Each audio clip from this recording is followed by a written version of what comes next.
Horror games always have, like, the chillest soundtrack. I'm gonna go with this. Okay. Bro. I've been in such a slump that I've been like, you know what? I'm gonna take a break from everything and just look at designing stuff. I did kind of think. So in my brain, I'm kind of, oh, I don't actually like that green color that I put for the filter. Let me mess with that.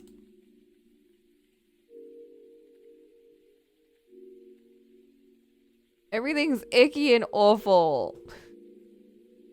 I hate vampiring. It sucks. Whatever. No hue shift, actually.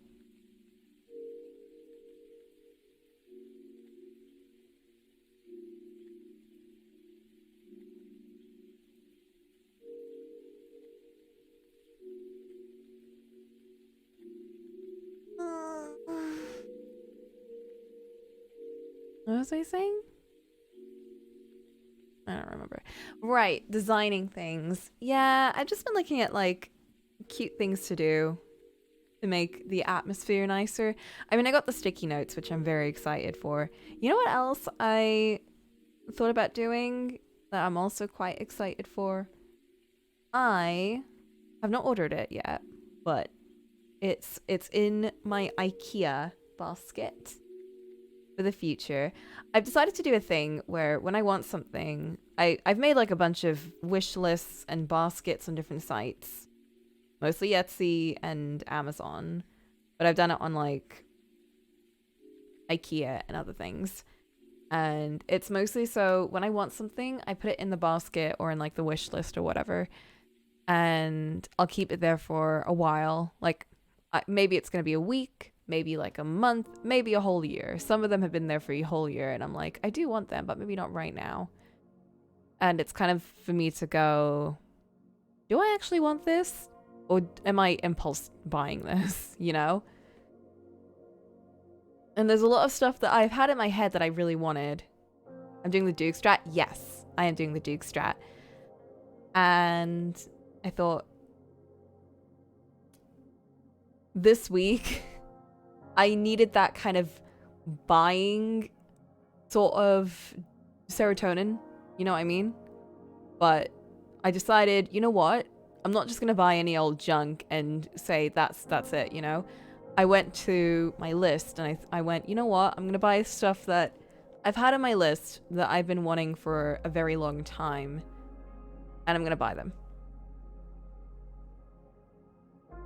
And I haven't bought all of them so far. It's been like little baby steps, but it started with the speakers, and then it went with all of my kitchen stuff, like the potato peeler, which I love. It's such a good peeler, you know. What was? Oh yeah, I need to do that. And then like the garlic press, and then the new can opener, because the other one has been driving me insane for like 2 years. So I went, you know what? Fuck that. I'm getting stuff that I've been needing. And things have been so much nicer.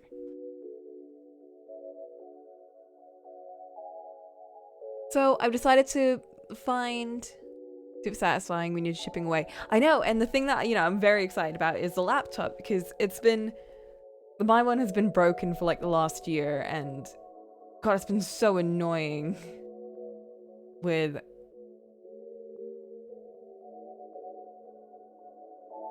little things, you know, just little things like, oh, I just want to chill, and then it just like it just turns off every second.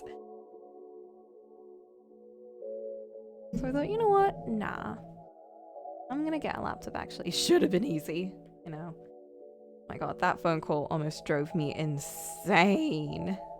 Like, what? What do you mean 48 hours from today?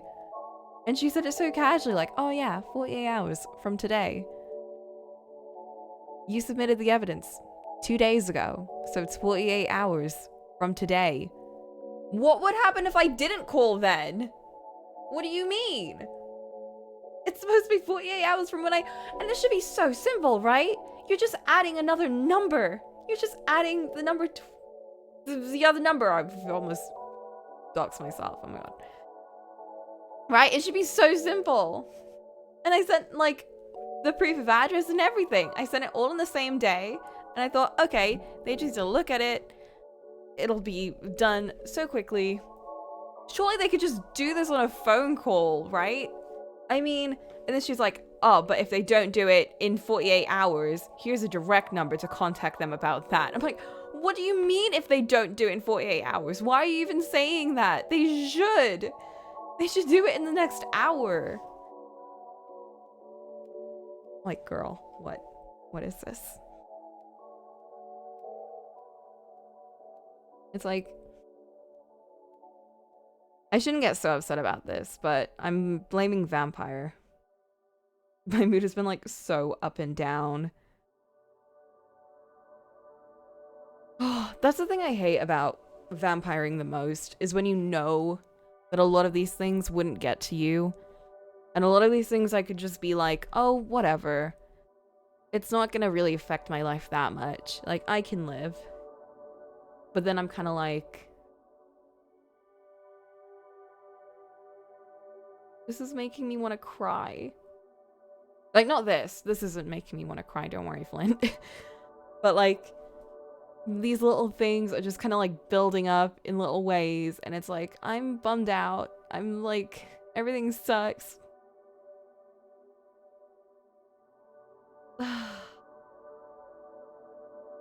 And I know tomorrow I'm gonna be like completely fine because the stupid chemicals and shit are gonna go away.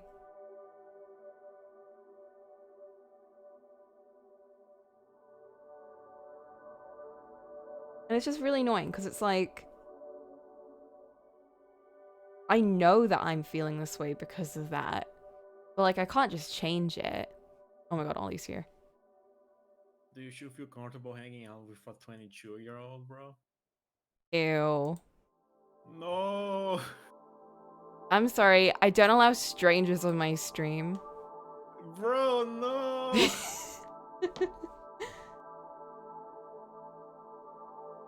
Just because I was born in 2001, bro. That's fucked up. Anyway, I'm talking about chemicals. Ooh, chemical. Phone call's making me sad. Actually, it's not even a phone call. It's just raining today. And it's making me glum. Very, very glum. There's just a situation at work that happened that made me a bit like, was this inevitable or could I have changed it? I won't get into it because it really is a bit of a bummer. But Right. you know, bad timing and all. Oh, what? I was charging! Oh, the little things are building up. They're building up! Brave!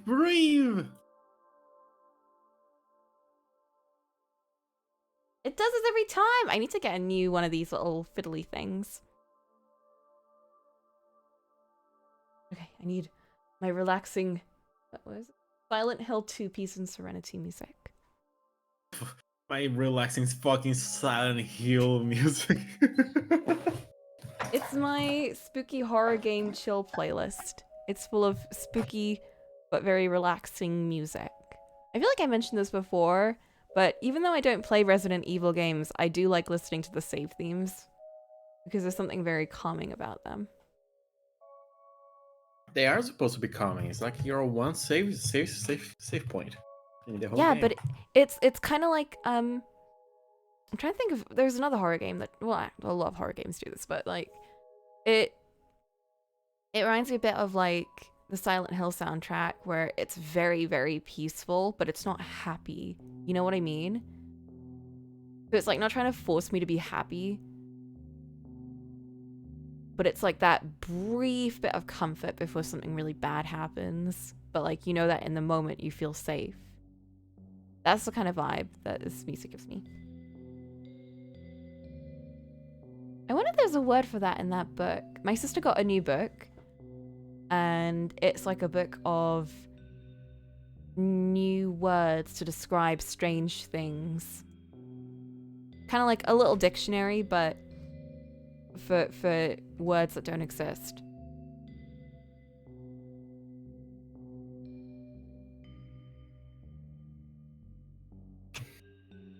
I should look through it. How many times is my tablet going to just turn off in the middle of a stream? Dictionary for words that don't exist. It should be on the Amazon order list. I can just check what the name is.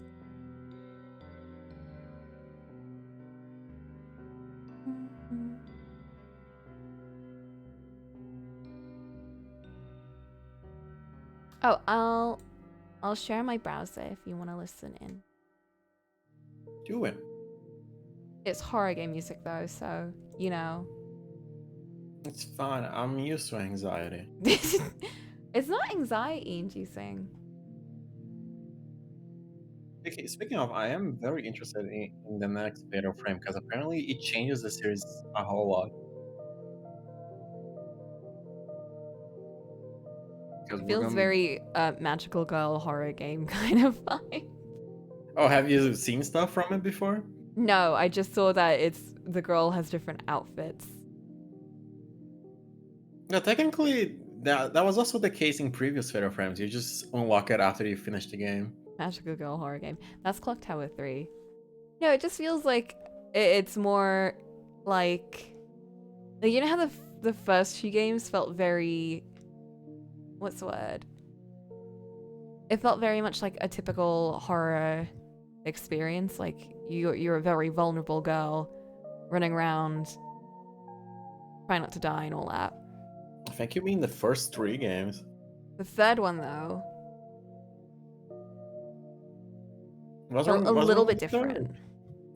No, there's nothing wrong with it. It's just it's kind of a different vibe. I also feel like because it went to the older woman, there were a lot more of those more like, how do I say this nicely? Gratuitous shots. Mm. It- uh, I didn't specifically notice that, honestly. I did a bit, but that's also because I've grown up with a lot of like horror games with female protagonists, and it's something that I noticed a lot in like a couple of other horror games. Mostly Haunting Ground. Well, I hear 4 is gonna be the worst offender at that, so we're gonna have to see. Oh shit. I think in some ways it can be very powerful. Like in Haunting Ground, it's used pretty well because it's that is gratuitous. Where is it? Dictionary of Obscure Sorrows. That's the name.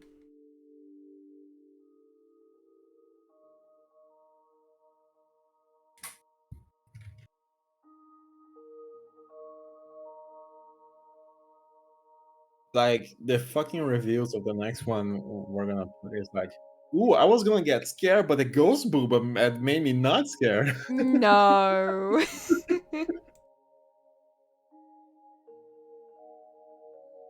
Oh my god, that's gonna be funny. I'm very excited for you to play that other game that I recommended.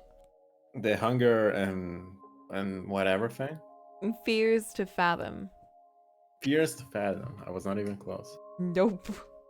You're going into like Hunger Games or something.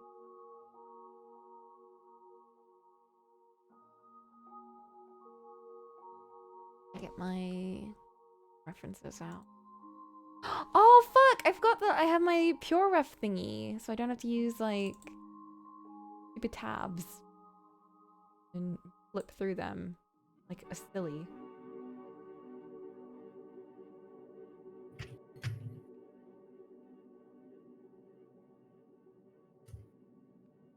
There's Arcane, always a reference. Oh, the misery. The misery.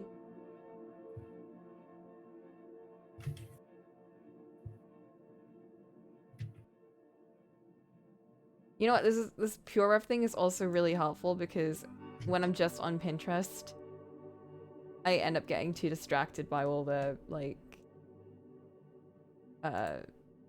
follow-up pages that you can find. But on Pure Earth, it's all there.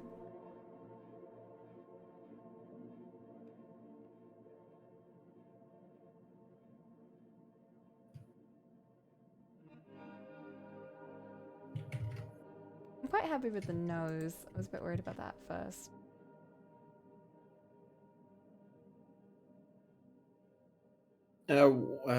Which horror series will we play if not Fatal Frame though? Our series? Yeah, like assuming we don't like the next Fatal Frame, which I guess it's a little possible. Well, the next one is like, isn't that the second last one that they've Yeah, made so far? there's 2 more Fatal Frames to play, and both are on Steam, luckily. Hmm.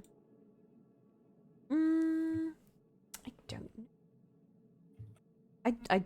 I think I'll still want to play Fatal Frame regardless of the story. Kind of. I mean, I've never been as into the story except for the second one was really nice. The third one was very goofy, but I was still very interested in what was going on. The hacking atmosphere of 3 is pretty good. Yeah, I really like that we also could hang out in the real world for a bit. And I like the dynamic of switching between the characters. Yeah, Yeah, it's all be 3 down. kind of feels like a what's that a Metroidvania? Because like, oh, I don't have man strength to push this cabinet over, so I have to end the night and come back here as a dude to push that cabinet over. It's like a Metroidvania kind of deal. What if we let him die? Fuck that guy, bro. Bruh. A male protagonist in my Fatal Frame. Bro, that's why the strongest one was the child. No, that was because she had experience.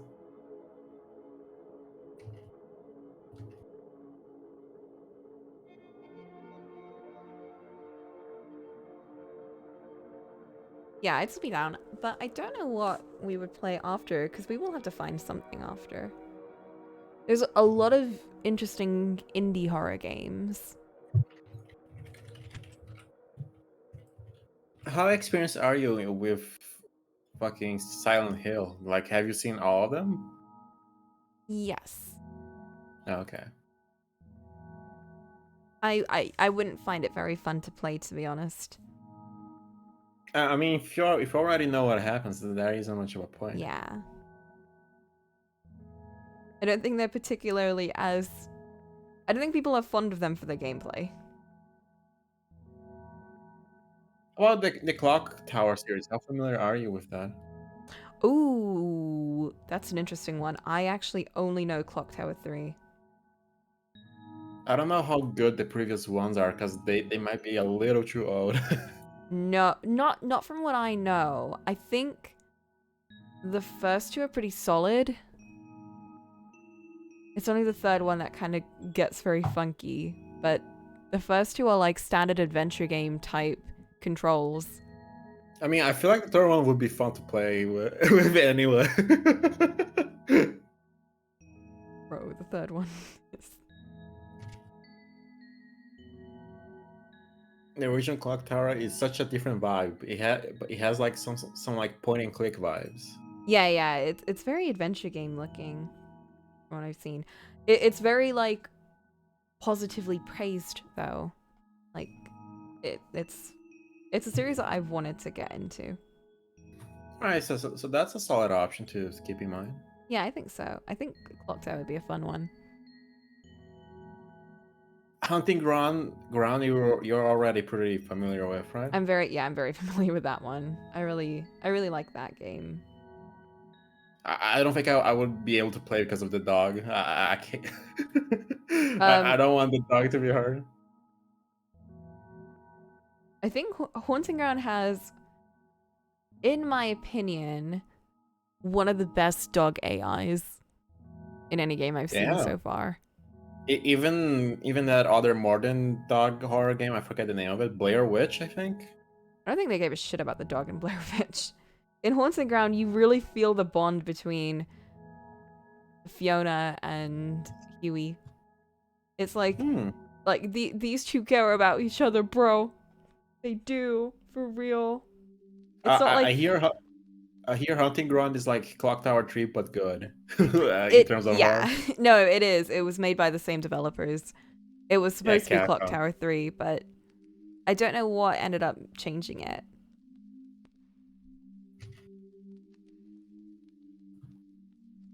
Like There's a game called Rule of Rose. oh, I wouldn't recommend that one. What's wrong with that one? You wouldn't like it. There's a dog. Yeah, you wouldn't like it. The dog gets hacked. Yeah. No! It's I really like Rule of Rose for a lot of reasons, but I can say for a fact it's not a fun game in a lot of ways. It's not fun to play. It's incredibly jank.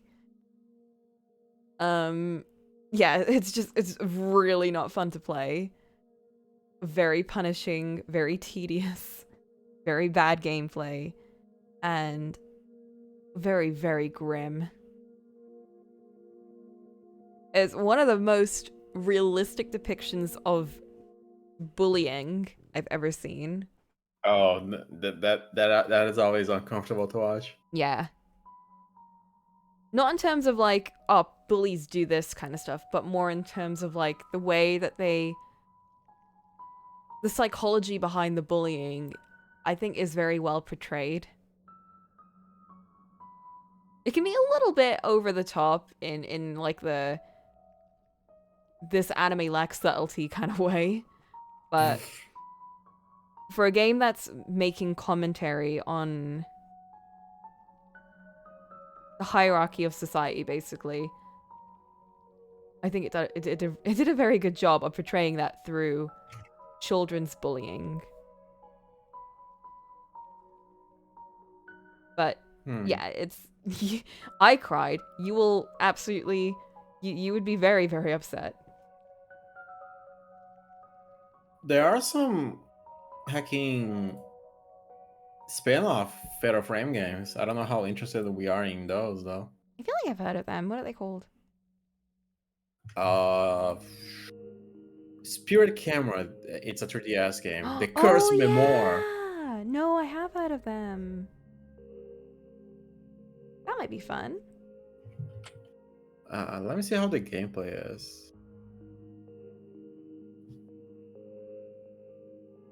Oh god.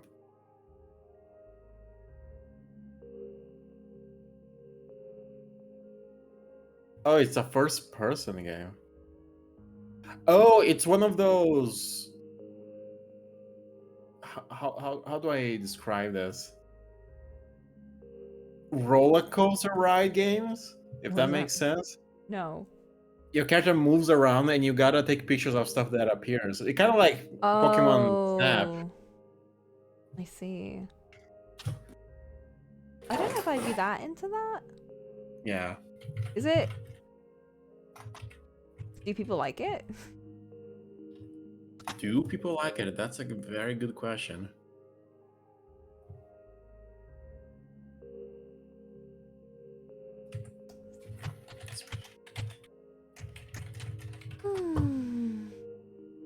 It has a rating of 3 out of 10.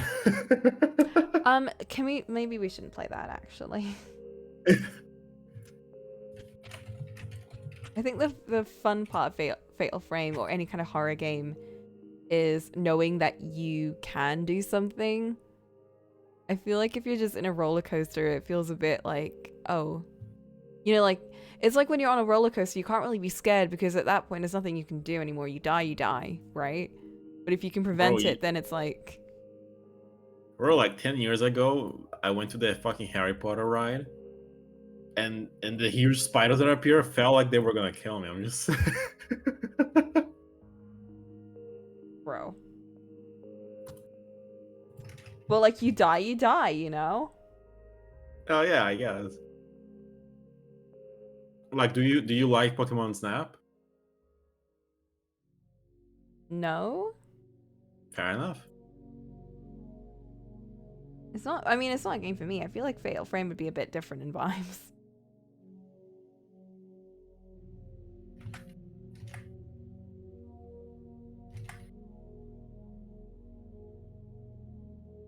But there's other games to play. I really do want to play Fears to Fathom. Fears Should to we play it Fathom. today? Whoa, slow down, bucko. We could just play Fears. one of the stories. Oh, that's the game you keep talking about. Yeah, it's got like different stories. Outside of Hacking October, are you nuts, bro? Bruh. I mean, I'm down, honestly. It's a fun experience, for real.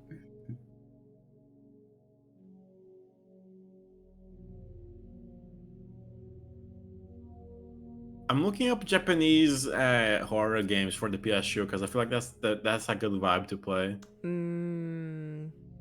Good idea. This is a joke for the car knowers. I have no idea what that means. Not gonna lie, I don't know anything about cars.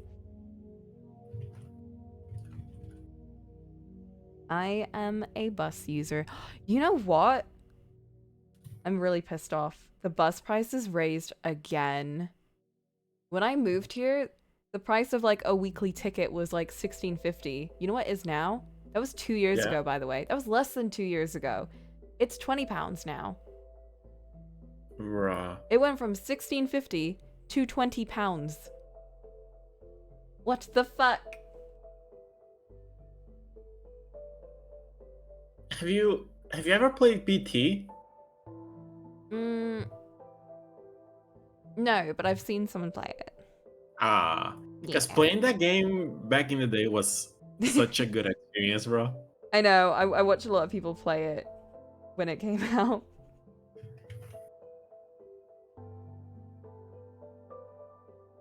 I don't even know how we would play PT, honestly, and I don't think emulators even run that well. That's so sad. I'm just waiting for for Kojima to make a horror game because he just posted a picture of him hanging out with Guillermo del Toro, the guy he was making PT with. So like, they're still hanging out. What's that guy's So they're name? still hanging out. Guillermo Montoya? Who? Describe his person so I can help. He's a director, an Italian director. I'm not too familiar. Did I get his name wrong? Did I just come up with a fake name? I might have. He did the movie, what's his name? He did the movie Pan's Labyrinth, which I watched when I was a kid, but my dad watched it before I did, and he was like, okay, don't watch this bit and this bit and this bit, and I basically only watched the start and the end of the film. I watched one scene in the middle of the film, which he was like, this is okay, and it was the most unsettling scene I've ever seen. It was like the scene where this girl, the main girl in the film, was eating at a table, and then this creature with like eyes in its hand was looking at her, and it started to like crawl after her, and Bro, then she like ran out. I watched that movie. I watched that movie for class. What the fuck? What class was that movie? I don't know, but also that's fucking Guillermo del Toro, you dummy. Whatever, I was close. That's the guy Hideo Kojima is hanging out with, and he was making Silent Hills with. So I should want them both to make a horror game together. I think that would be great.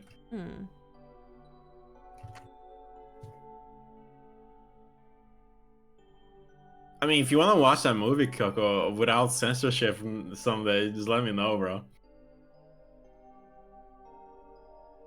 I don't know.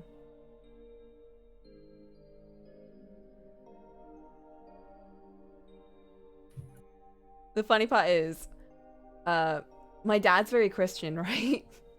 So he Right. watched a film and he was like, this film is very Christian, so it's a good film. But also you're not allowed to watch most of it, so. And I watched the ending and I was like, what is happening right now? Oh, they're going to heaven? Okay. He's like, this is a good end. Alright, sure.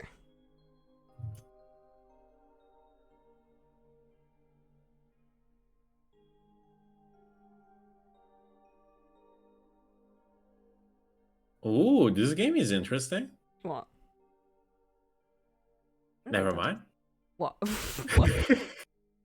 I was like, ooh, this game is interesting. And I open up and it's a Shin Megami Tensei. I don't think we want to play a Shin Megami Tensei on stream. No. Because I read the synopsis. I was like, ooh, this is interesting, but no. You are an occult detective in the 1930s Japan. Mm-mm. That's it.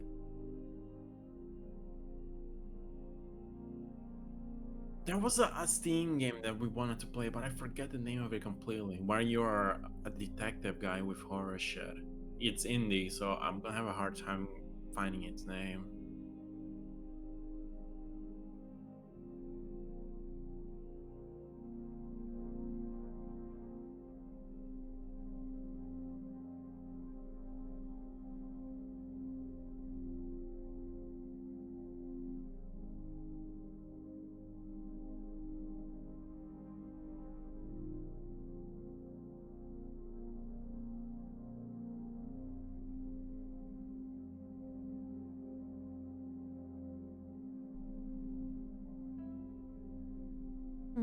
This hair is weirding me out.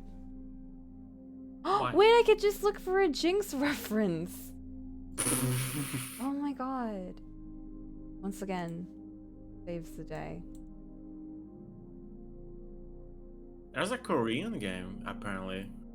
Is it White Horror Day? game. Yeah. I watched a playthrough of that, but like the original version, not the remaster.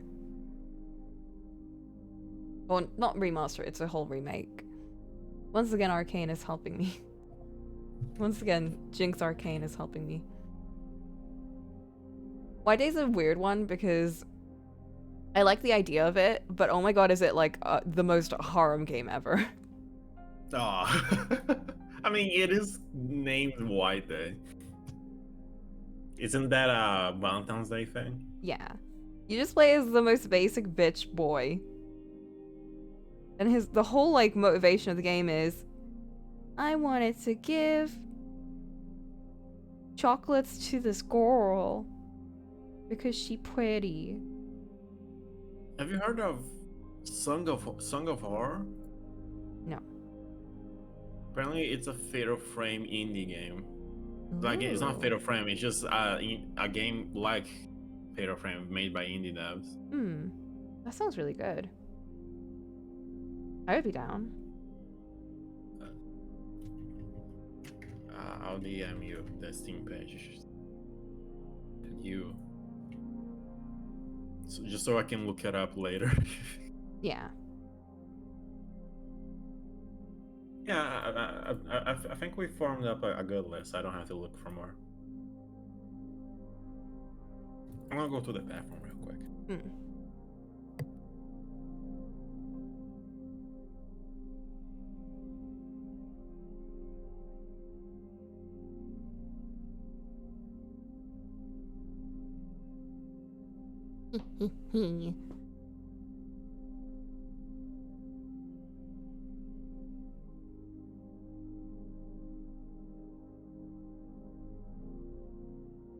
I think a horror game will be quite fun.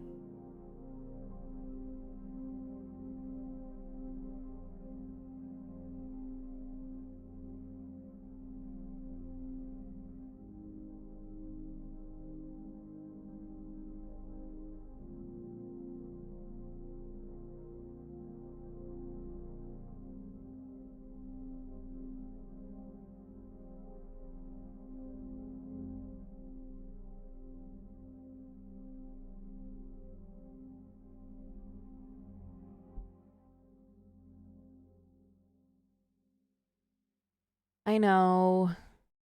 Even amongst indie games, there's a lot of the same type of games.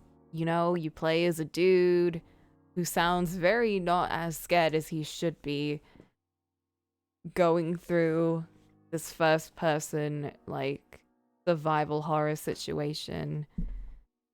And, oh, turns out he was the villain the whole time. It's always the same twist, isn't it? It's like, actually, the horror was inside his head. He was the killer. He was crazy, or he had amnesia, you know? I feel like it all stemmed from Amnesia the game. And ever since then, it was like, all right, what if every horror game main character boy were the villain? They're so boring, too. Like, the characters are so boring. It's like generic action hero dude, except generic horror dude. Horror protagonist boy. Hello, Saturn. I'm shitting on horror boys. We're talking about horror games to play, and I'm Ethan Winters. Who's Ethan Winters? Is that the guy from Resident Evil? I'm here. Yeah, it's Resident Evil. I will say nothing. Have you ever played? Did you end up playing Darkwood? No, but I did watch someone play it.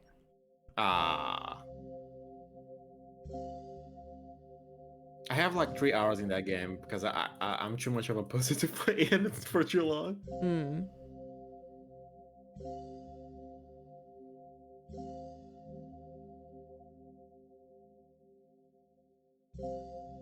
We should have like a spooky time while I do art. You play Darkwood. You could play Signalis. Oh yeah, I did want to play Signalis. See no. Bro, no. Darkwood's gonna give me a fucking heart attack. Yeah, but your friends are here. Oh, Ollie's allergic to horror.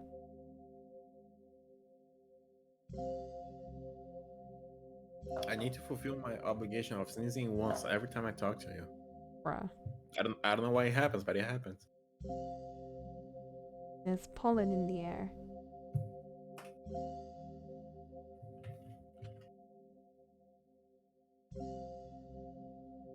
I love every time I draw braids, like none of it makes sense. They're all going through loops and shit.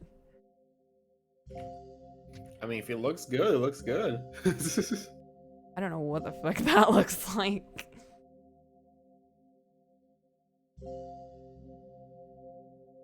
Also, Darkworld is a very ambience game, so I don't think it's good to play with music and people around. Hmm.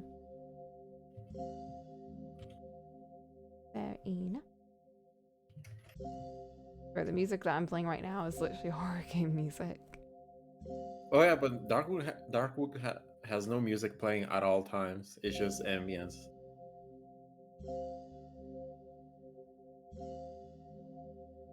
You hear like steps in the woods, sticks cracking on the floor. At all, it's very anxiety-inducing.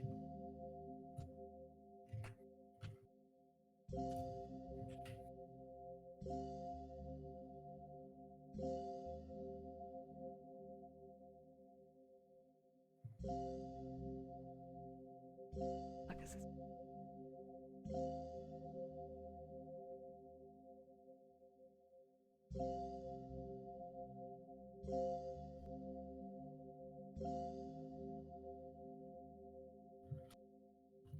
Aw, Song of Horror has the horror game, dude.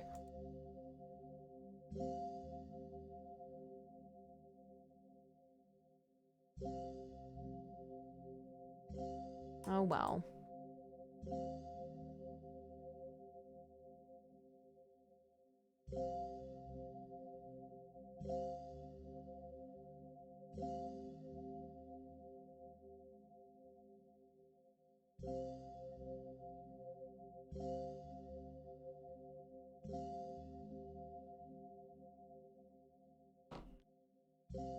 help me out here.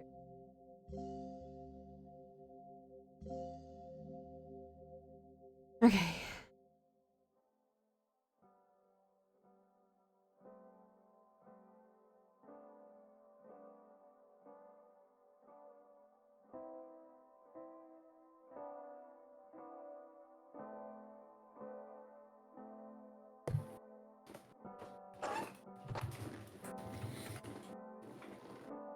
I don't know how jank the old Clock Tower games are though. Like they are fairly old.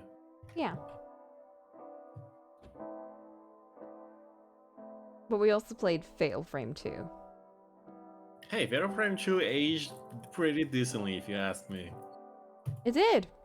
A lot of those horror games at the time aged really well. I think Clock Tower is one of the games that I've heard.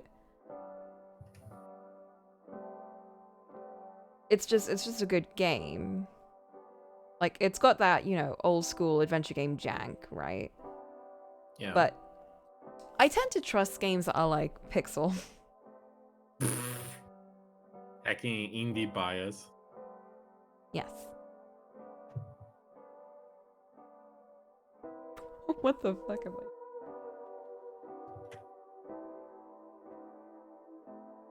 Bro, maybe you should organize those hacking. Hmm? Actually, it looks good.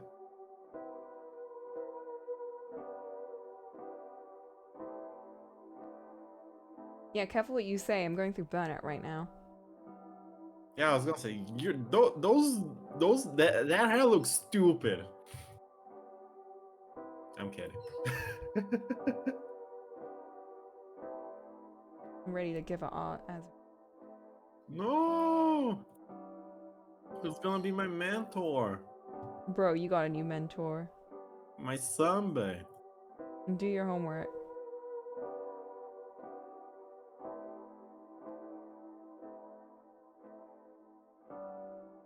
Haunting Ground? I'd love to. But I've watched playthroughs of that game to death. I do love Haunting Ground though. Haunting Ground was a very formative experience for me. Maybe that's gonna be a solo Ollie game if I ever play games on my own time. Yeah. You mean if you only play games on your own? I don't play story games on my own time.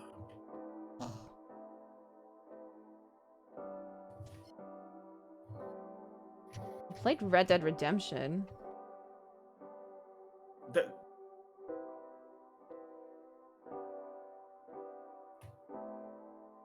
Yeah, what the fuck were you gonna say to that? I was gonna say the starting the game is shit. Bruh.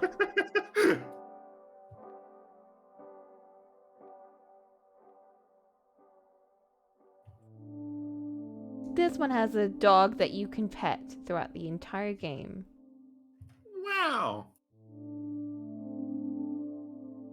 Oh, did you know do you mind slight spoilers to Judgment?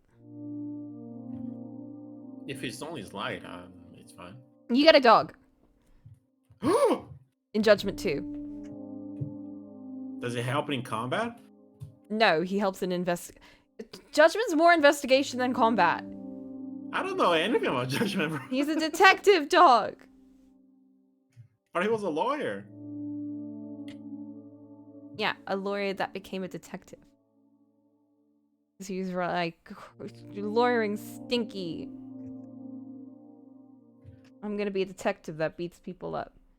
Kind of feels like you can do everything in Judgment though. Like you have a fucking club, you have whatever. That's Judgment 2. Judgment 2 is really wild. Honestly, I was a bit like, oh no, what if it can't live up to Judgment 1? But it's like, it's doing like a completely different thing, and I really like it. It's capturing a very different feel. Yes, you can nice, walk the dog. You can fucking walk the dog? Holy shit. Yeah, bro.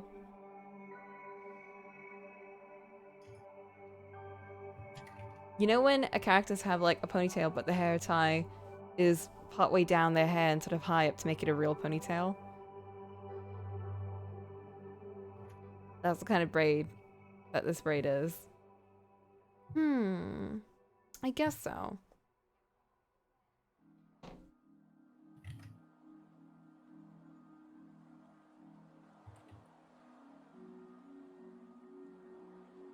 Also, I know your time is incredibly limited, Coco. But hear me out. Do you have no interest in Honkai Star Rail? Bro. Bro, it's actually a lot more time friendly than Genshin because it has no exploration. Gamer, do you think I'm interested in any of those characters? I mean, you won't find out until you try it, bro. Bro, none of them are Well, appealing to me. like, would you like Child if you didn't Yes! see him in game?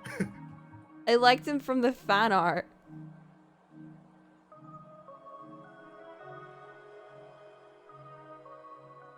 I didn't even see him in game. And then I did, and then I was like, oh my god, I like him even more because he's fully girly. Where is Mark's thing? I posted the thingy there.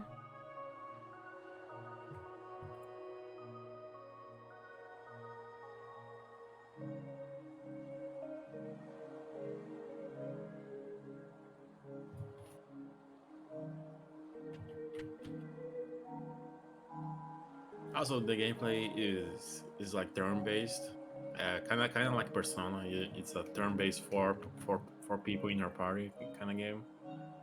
Why are you still shilling this to me? Bro, I just think you might like it. I am not playing this game.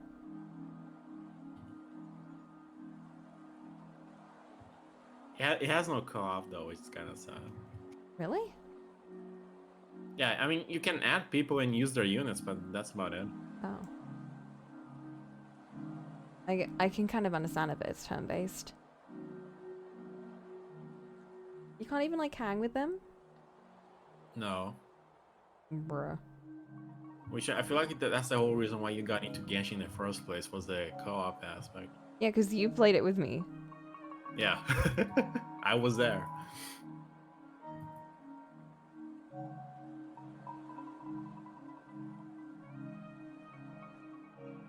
Okay, I'm gonna attempt to fix this flat somehow. Just gotta organize it. It's gonna be me drawing over and over. Just look up Hacking Morgana. Or No, Makima it's fan it's a thick braid. art. I'm using the past drawing I did of him as a reference.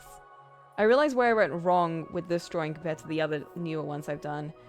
I was following the old drawing a bit too much, and I forgot that I no longer render clothing like this anymore, and I do it more with the bigger brush because it's easier. And so I was like, why does none of this match? Why is everything all wonky? And it's because that. It's because I'm using an older technique that I don't use anymore. A much more tedious and less, like,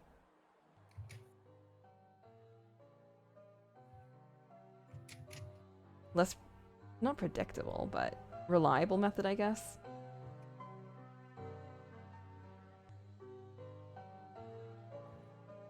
Also, this might sound like a weird comparison. Actually, never mind. I was gonna say the fucking dialogue in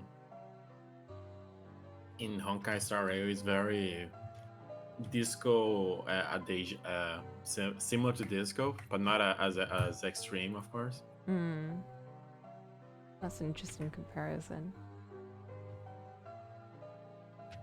I like how that pen you saw that. That's such an interesting comparison. Forgive me if I don't believe it entirely.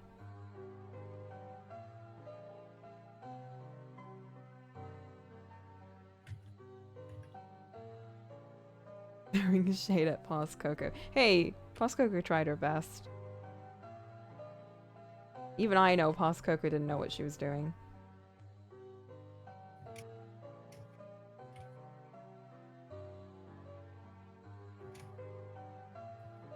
Also, on that comment about okay, Star. To be honest, I have no doubt that the writing is probably a lot better than Genshin. You know the thing about Genshin? Yeah. I don't play that anymore. You pulled Child and never played it again. I wouldn't mind playing it more, I just have no time. And the thing is, Genshin has Child. This has nothing for me. And I don't Yeah. want to get in another character. I'm like,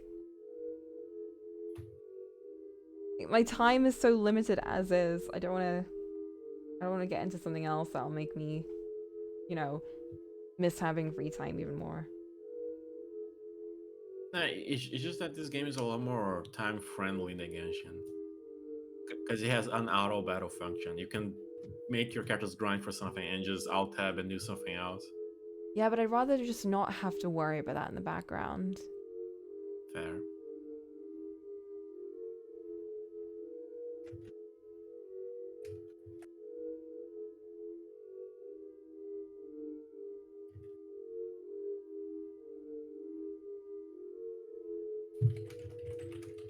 There's not a lot of instances where I can very casually be at my computer and just chill and draw. Usually when I'm at my desk, I'm like either streaming something or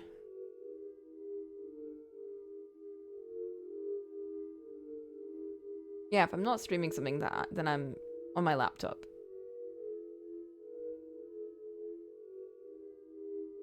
And I'm drawing from there.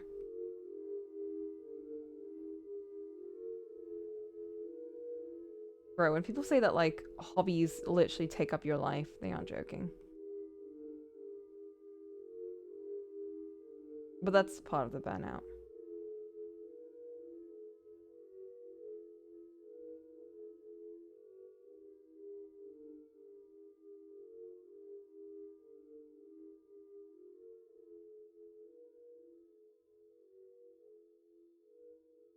Okay, that's looking a bit better, I think.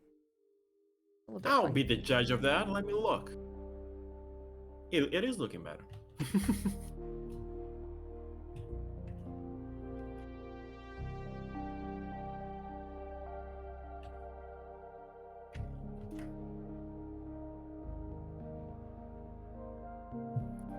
How about the World of Horror? Have you played that yet? No, I didn't think it was. Is it out? I got it as a gift and never opened it because I'm a pussy.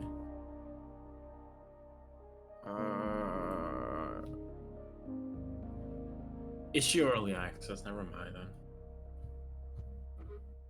I had a feeling. That's been on my list for a while.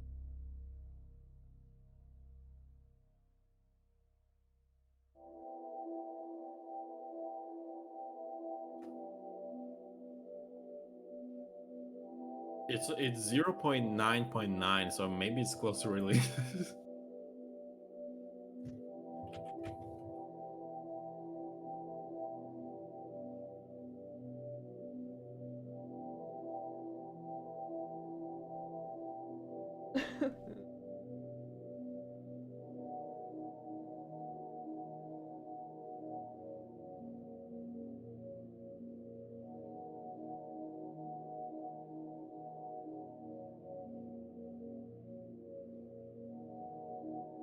That's why I took a break from the Anne with an E drawing. Because that one also had braids.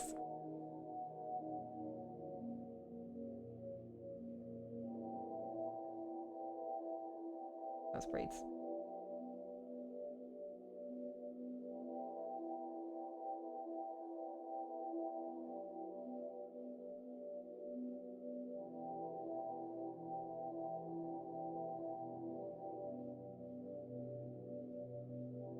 Fuck, man. The person that recommended that game, I'm trying to remember the name of. It's no longer in the server. Feels bad. Hmm. I don't think they were ever in the server, actually. Hmm. It's hacking Starry. I think I said their name correctly. Summers. Summers, yeah. I can just ask him on Twitter. Yeah, I think it was them at least. As long ago, like years ago, you recommended a game about an occult detective indie horror game. Does that ring a bell?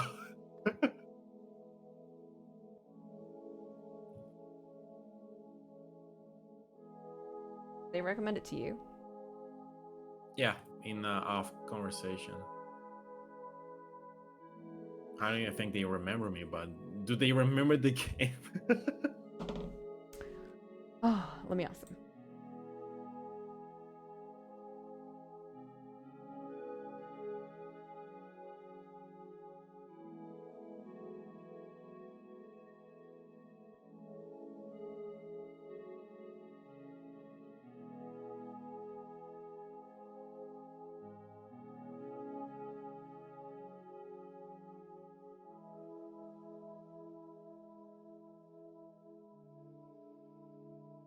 Alan Wake. I think I have all of those games. I never played Alan Wake because that was also Xbox only. But I remember being a big deal back in the day. I always assumed it was like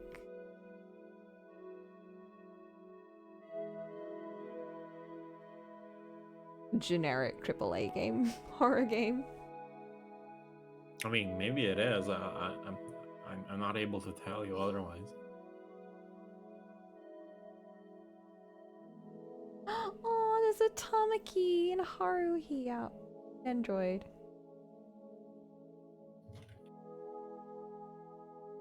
That's cute.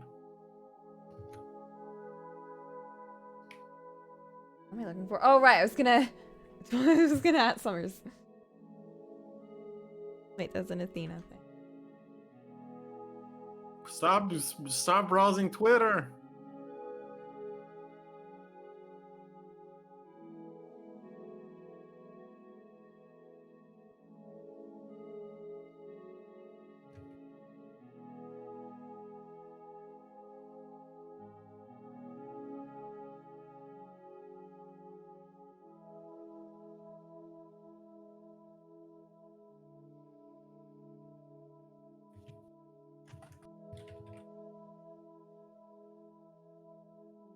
Mm.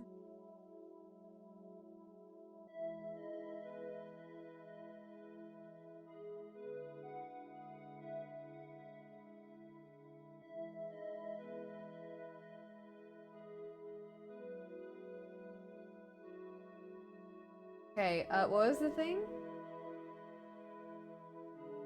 Bro, you're showing me your Twitter. I don't want to see this shit.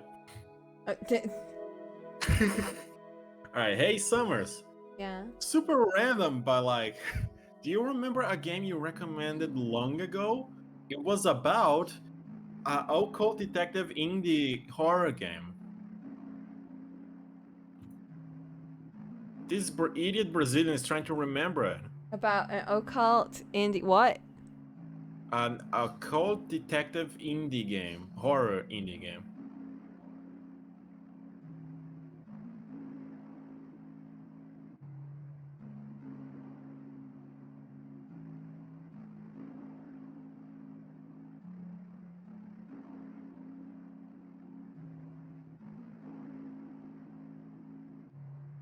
They don't even know who Ollie is anymore. It's been years. We'll get PTSD. It's fine.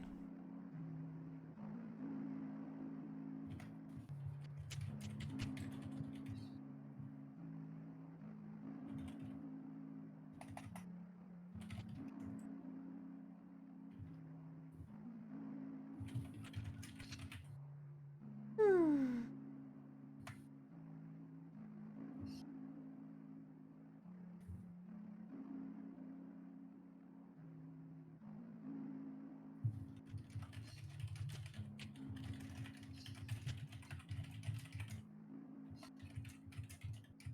I want to get a cute sounding keyboard.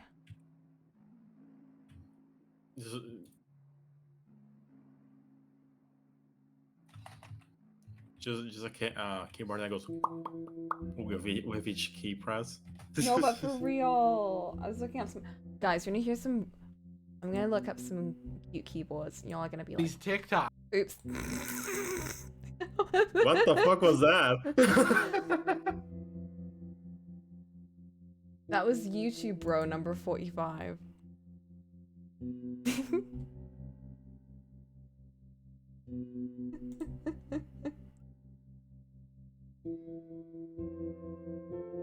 It's about these people that have made fake identities on TikTok and are like sort of like making a fake reality. Like, you know the people that make a fake, like a whole fake story on YouTube? It's like that, but TikTok, and it's like multiple people posting TikToks about these situations that all connect to each other, but they're all fake. And it's like they're all run by this acting corporation thing. It's wild. Okay, what was I looking for? Keys.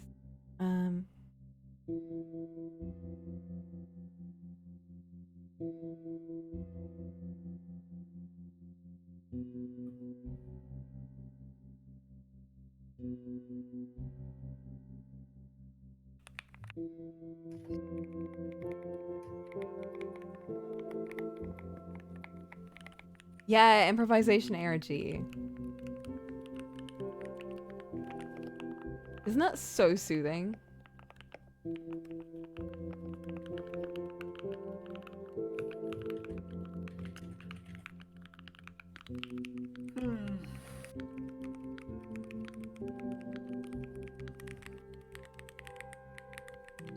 Bubbling.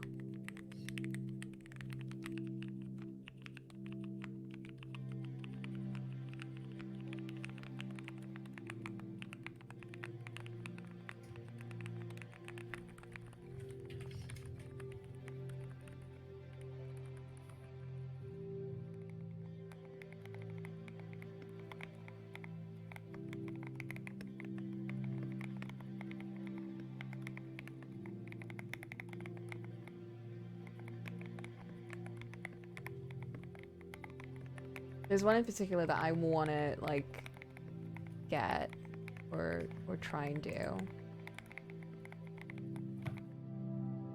This one.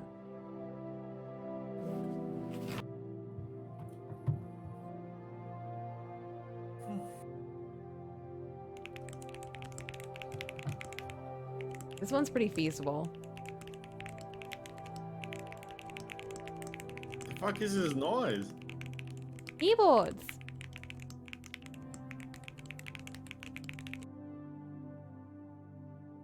So it's a whole process of like, you get like the thing and you get like, you cut out your stuff to make the sound higher or lower. I think thinner sheets are for higher sounds and thicker sheets are for deeper sounds. And you just put your cute little switches on top.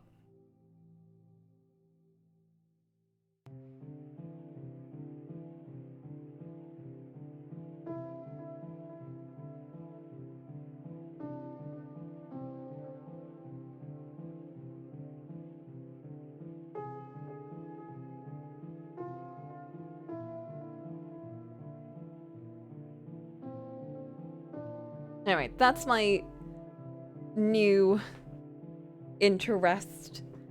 And one of those brown switches are like the Cherry MX Browns. I have my keyboard that's never been used. They're all slightly different from each other. So you can get brown switches, but they can sound either high pitch or low pitch. I think the brown bit just means that they're very soft. Because my keyboards are also, I think my keyboard is also brown switches. Which means they're not as soft as red. I think red is the softest one, right? And then blue is the loudest one. Which one is more important to you, Coco? A keyboard sounding good or feeling good to press?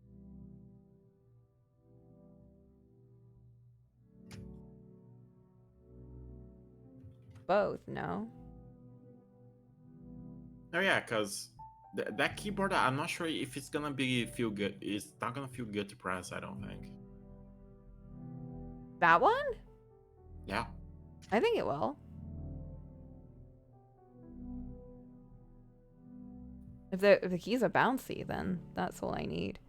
It's also a very small keyboard, and I really want a small keyboard because I hate the one I have right now. All the keys are like super spread out, and there's so many extra buttons that I don't need. I don't need a numpad.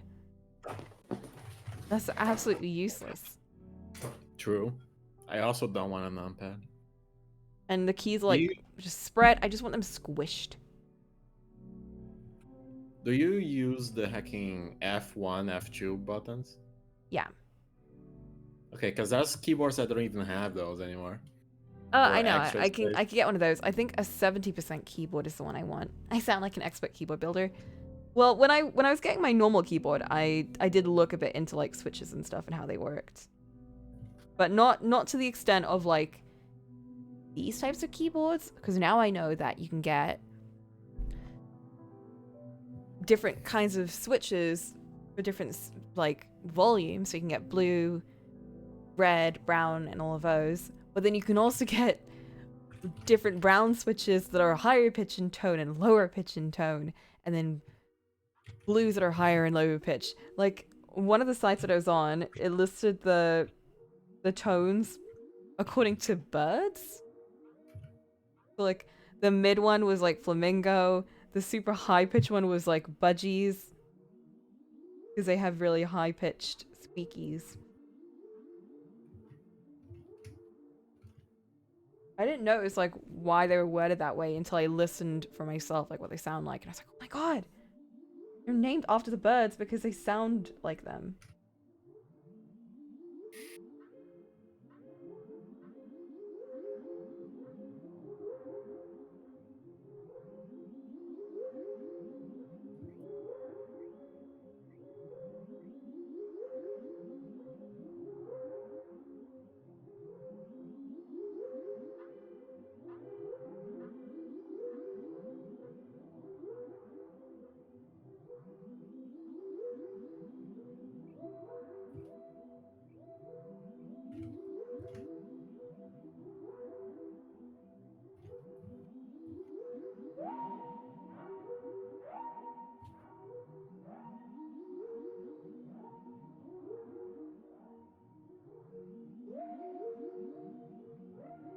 Can we listen to Noir Detective Jazz?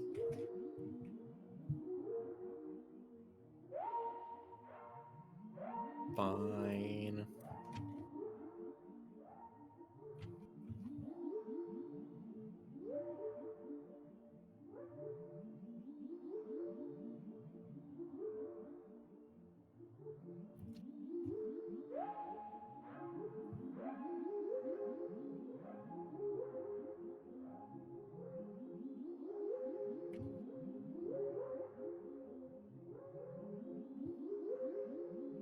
No, it looked good. There you go, much better.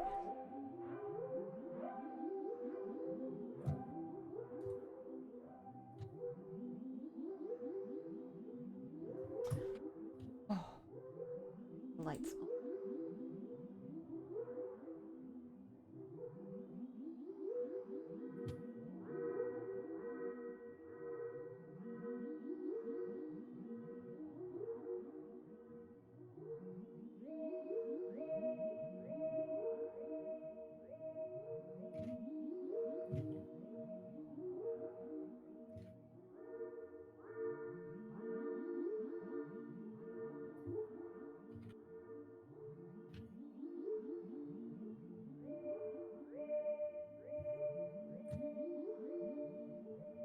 This music feels like I'm in a Mario water level, but It someone should.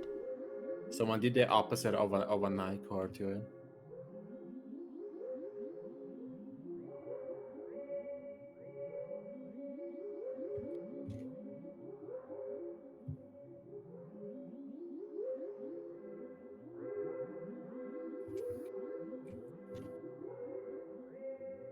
Okay, there's a couple of good arcane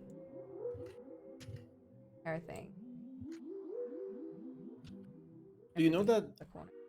Do you know that horror game about fishing? No. What are you talking about? There's a horror game about fishing. What the fuck was it called?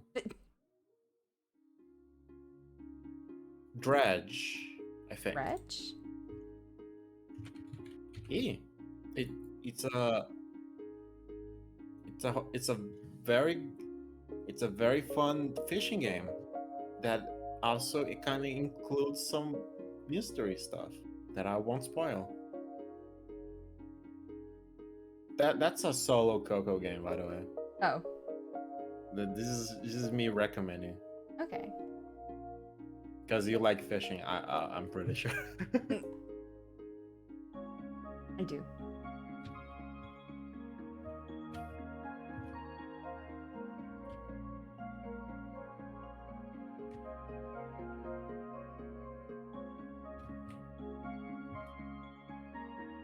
That's a good level reference. That's a recent one. Oh yeah, I think that YouTuber I watched, Gab, she played it. Gab's Motors. Yes.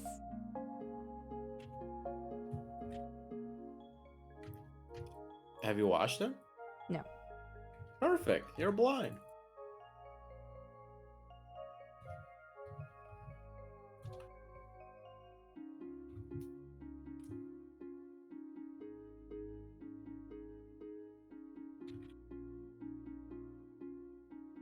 Yeah, it looked interesting, so I kind of went, I'll save that for another day. I consider that my audio recommendation. It's not that long either, so would probably be like 2-3 streams of it. Oh wow.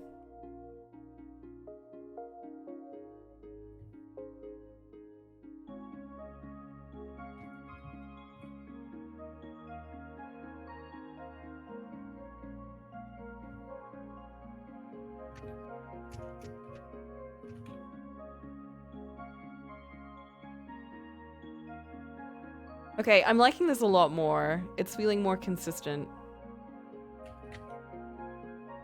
That is a lot more organized. I was entering a bit of panic mode. I'm looking at Jinx and I'm calming down.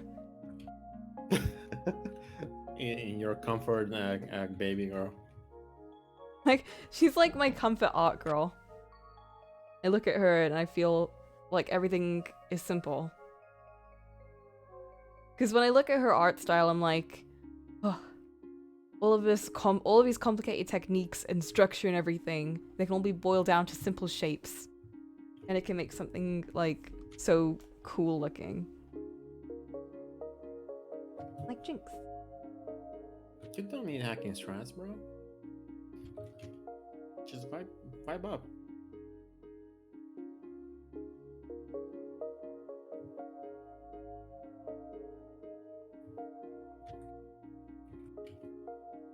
Now, I'm not saying these plots make any sense either way, but at least they're more aesthetic.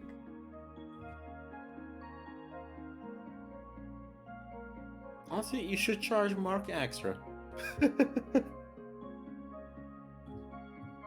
For emotional pain.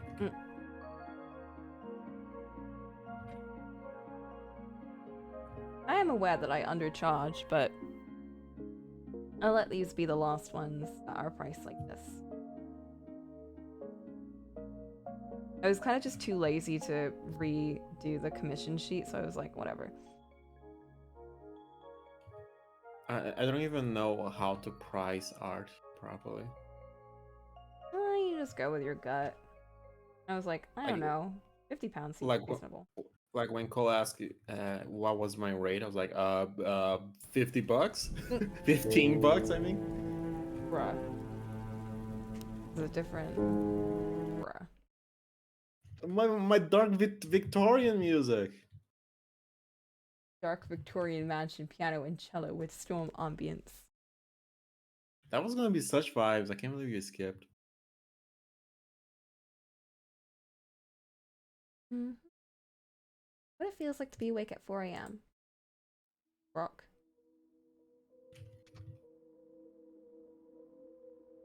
Is this rock? Feels like it's gonna be rock. Only one way to find out.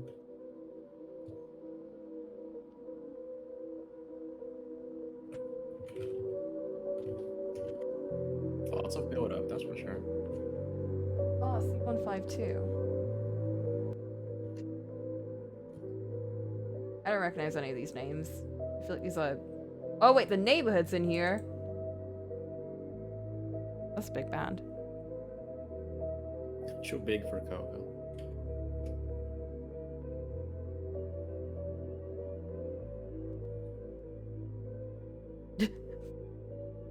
Flint disagrees.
Coco? Did Summers answer? Nope. No! Bro, they might be asleep. Wake them up!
You're gonna get every paranormal detective game? Oh my god.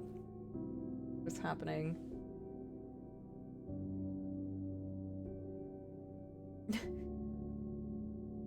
Murdered sole suspect. Ghost trick. Blackwell. Unavowed.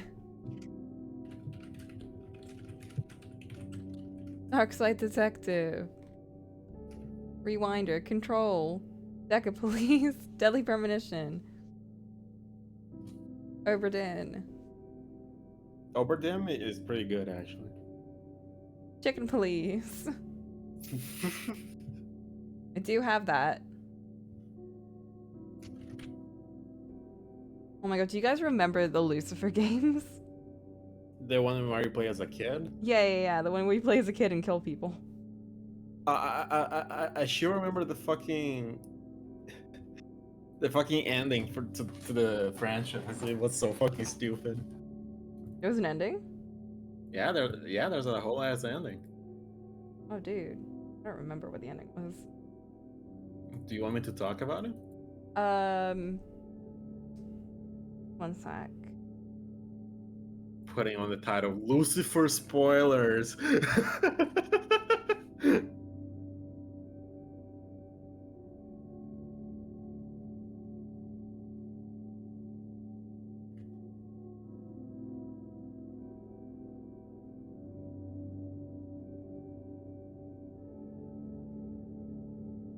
Yeah. Good thing you put that. I think people would really care otherwise. He becomes Satan. Oh.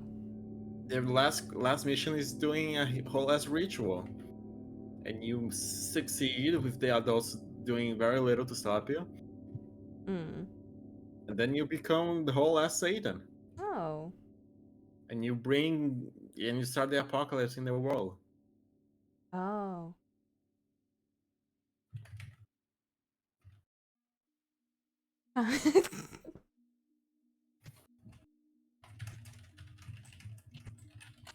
I watched Dodger play it. It was somewhat disturbing how into the depths she got.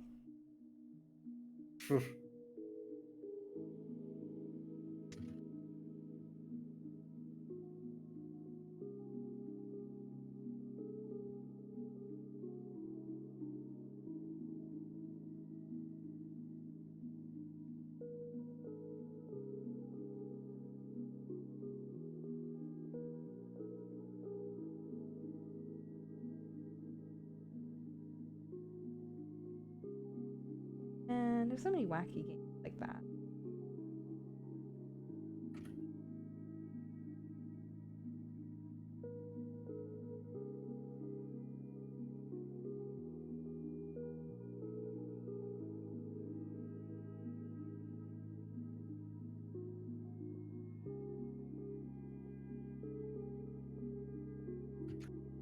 It's turned into a normal braid!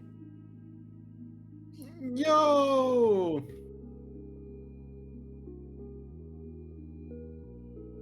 Okay, I can get rid of that now.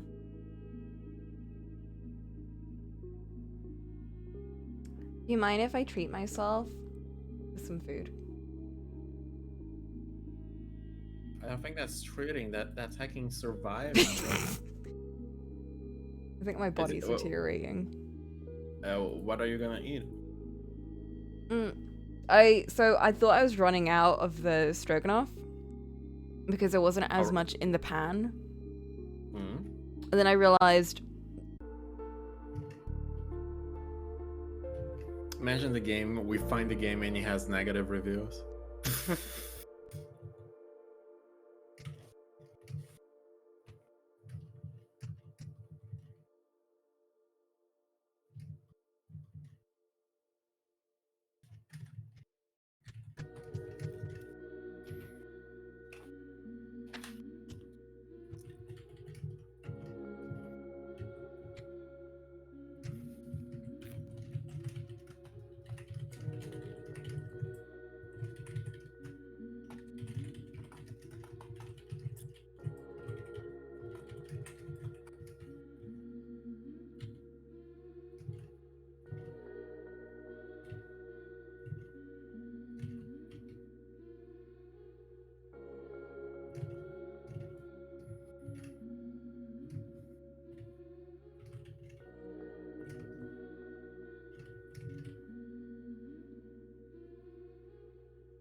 I'm back.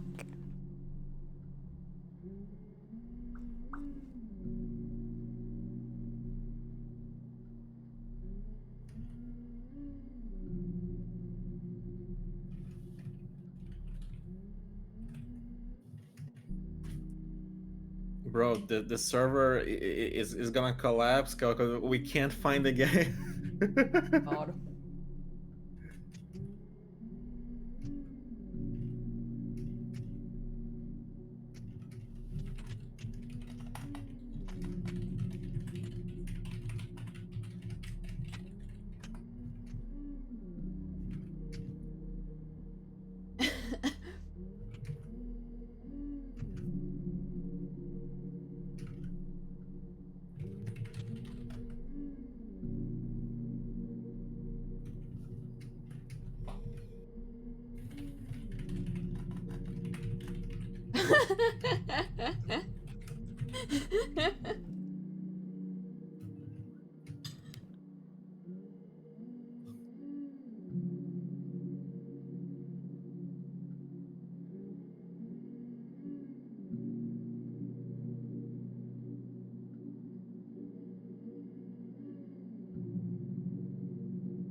I wish Steam search was better.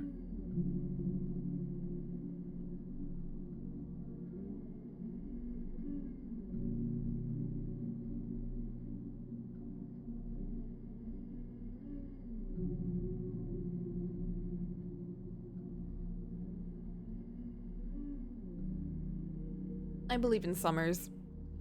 Summers, please! When they wake up. I'm about to lie and come up with a random game that hasn't been mentioned yet, so they can rest easy. I'm gonna do more on them.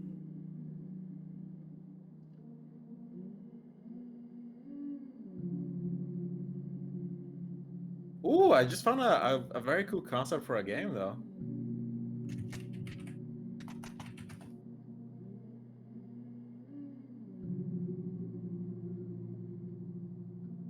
Oh, it's not that good. Yeah.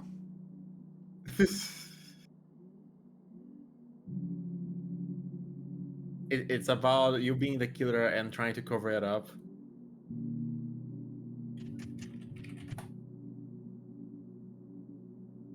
But then I saw the art style. I was like, nah. I swear that's what the new Far game's about. I mean, not Far, but from the devs.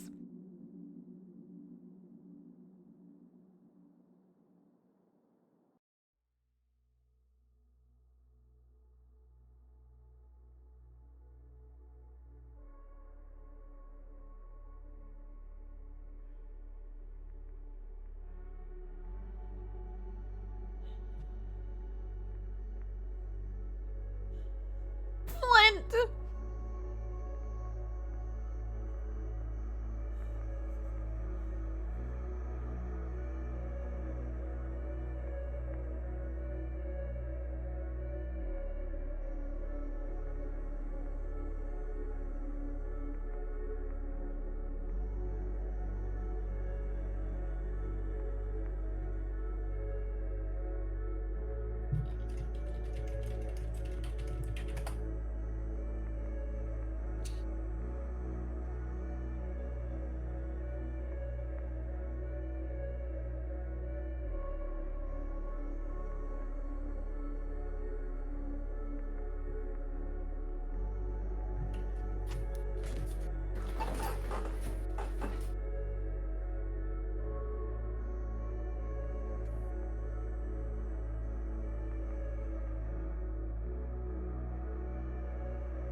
Ooh, that one looks cool.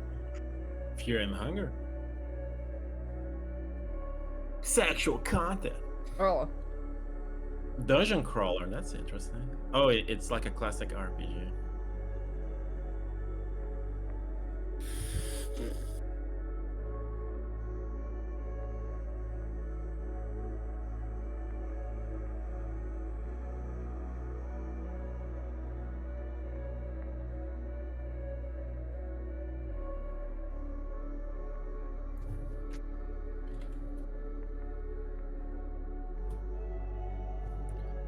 Horror, indie, art. Okay, let's see. What I...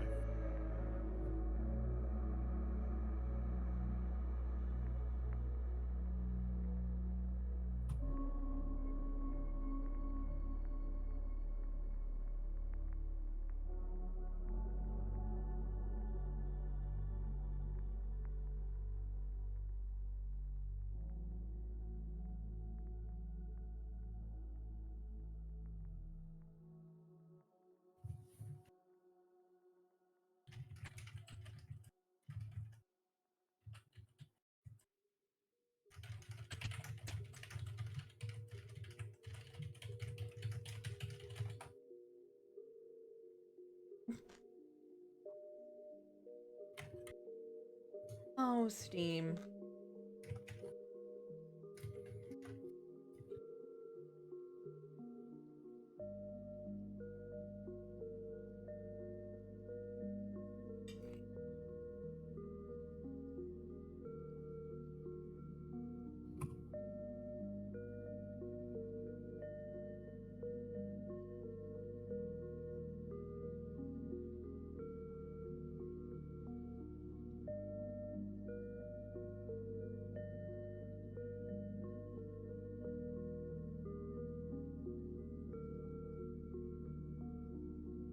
Hmm.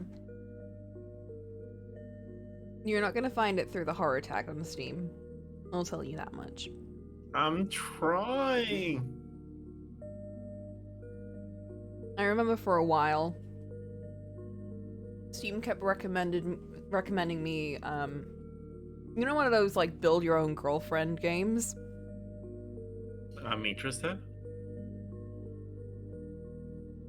It was one of those like hyper realistic woman making simulators type games that you can date. Because I played Fat Morgana. Can't believe Steam was telling you to get some pitches.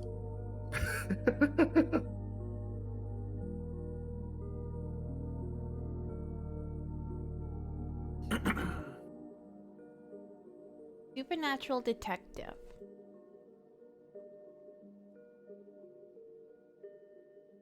Oh, Scarlet Hollow. That's a game I've heard good things about.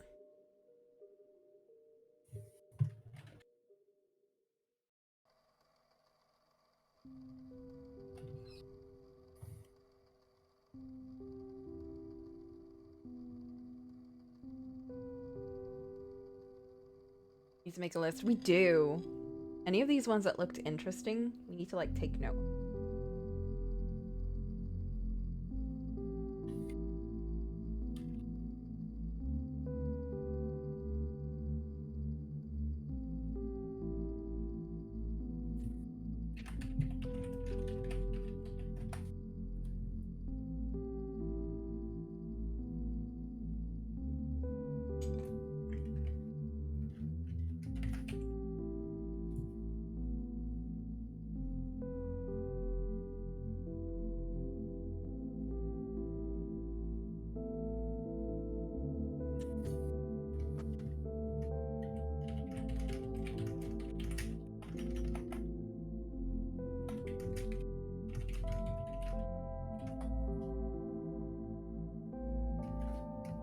Why is the Kagura games on that list? They're so spooky, bro. Oh god, I'm digging too deep, Coco. I'm seeing some shit.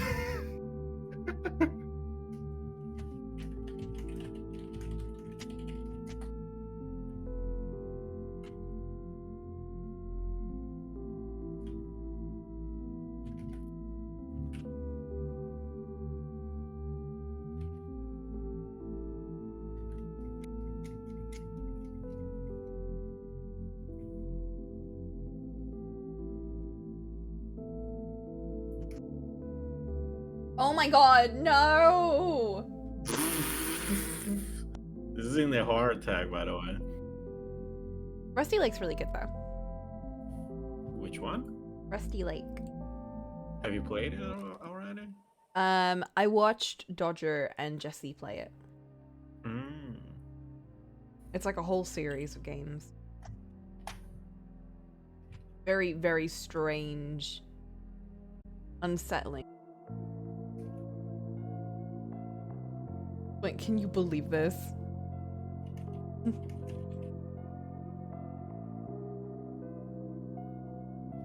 Oh, wait! Didn't someone say that? Did they? No, they didn't.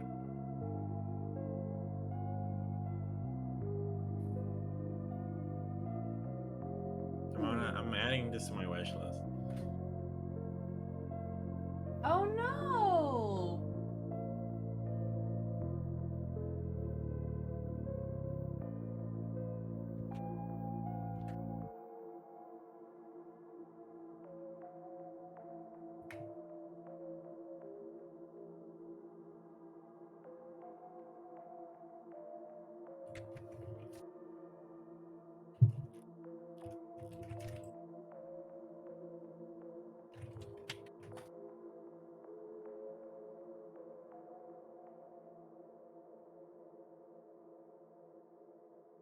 All right, Oh, this it's is such a what weird looking game.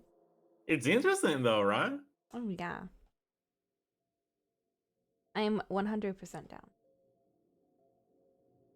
Oh, we have stats.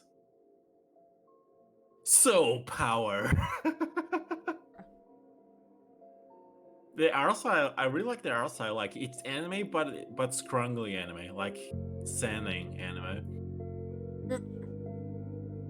Makes me think of Paranoia Agent. No, not Paranoia Agent. What was the other one? Ergo Proxy. Very different show. Okay, the game is 10 hours long, so It's manageable. so we would finish it pretty quick.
Oh, yeah, I added it to my wish list, so we never forget again.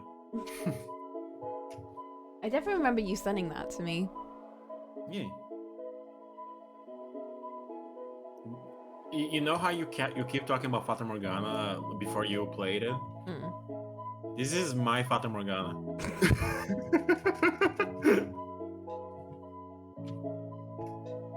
I wonder if Summer's gonna remember though.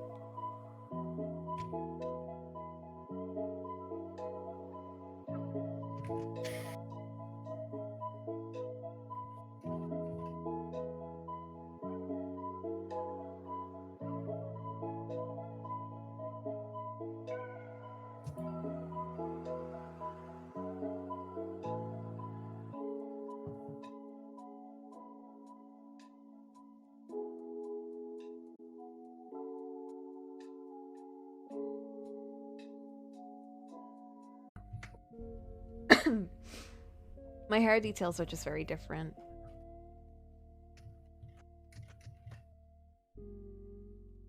Like, sure, you can just draw the basic shape and color it, but your art is not like that. I don't even know how to get the base. Bro, it's just it's just balls.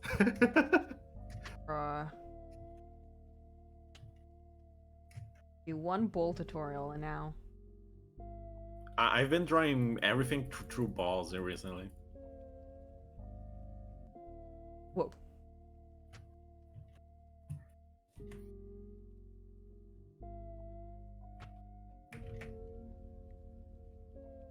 Are you gonna do anything with the eyes though? Last time I kept them pretty neutral because they're grey, so I don't want to put too much into them.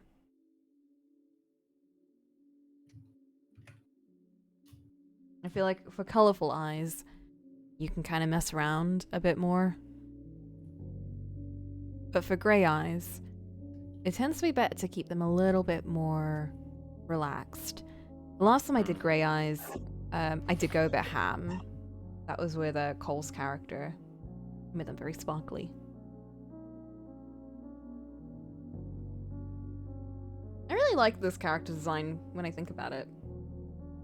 The Drew? Yeah. I drew Can her believe quite well.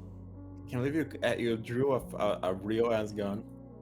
The gun wasn't difficult. It was Was it? No.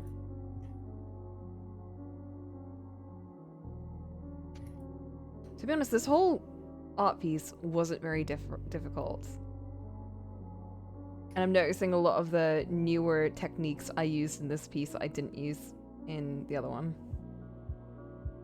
Because I forgot that I changed my rendering style. That's why you can't not draw for too long. You forget shit, bro.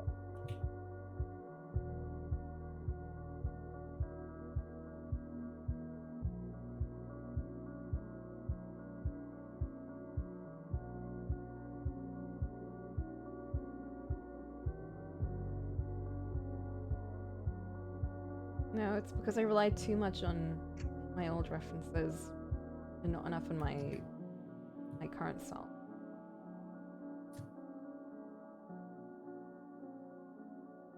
It's like when I rely too much on hand tutorials. Not that I know how to draw them, but sometimes just kind of going with it works better than following a reference. References are supposed to be references after all. They're not going to look natural in your own piece.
Mark's not going to scrutinize that much.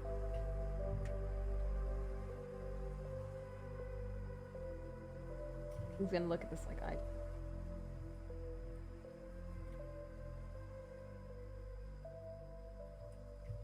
Bro, you could have stopped like 200 steps ago, and he probably wouldn't have noticed the difference.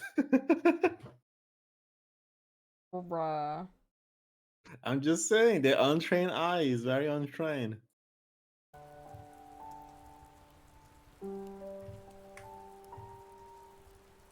But if you're happy with it, that's what matters.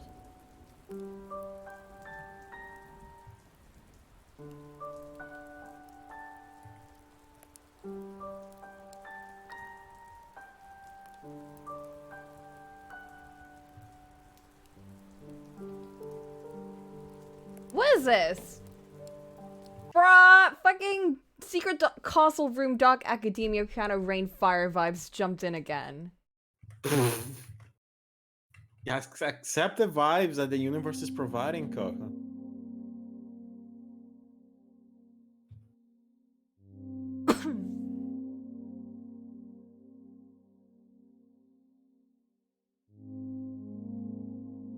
I'm so excited for my quiz.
Fix the handle.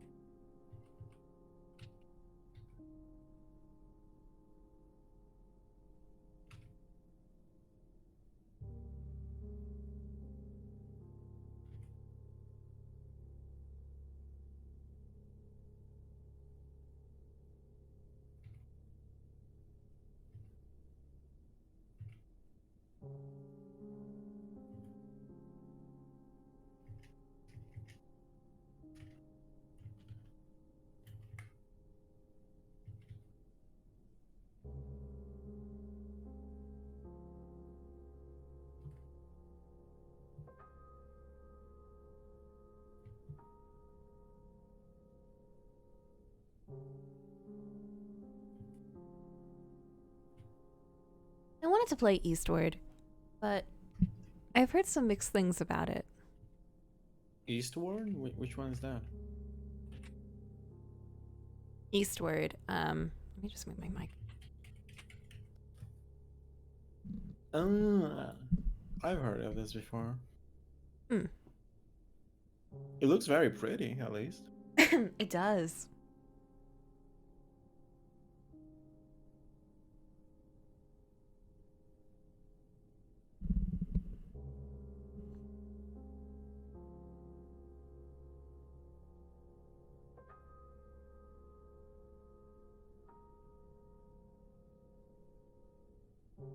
You know a game I really want to enjoy? Hmm. The hacking furry detective game. Oh my god, what? Don't say that on my stream. Furry? Oh, I thought you were talking about the feet one. No, furry, not feet. You said furry, and it made me think of the conversation that Vivi had about the feet game being related to the streamer, and I was like, oh my gosh. Joking. The hacking... Chicken police? No, the Blackwood? other one. No.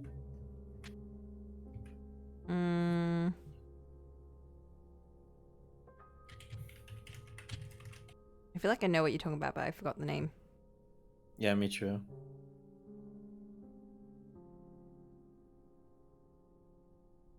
I have to ask everyone again.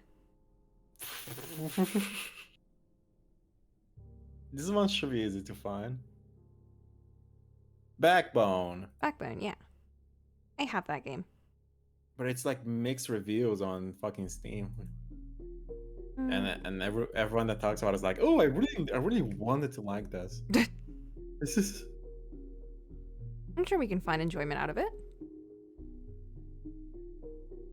Is it a Wii game? Because I think that's a Coco game. I guess so. Could be a Saturday game.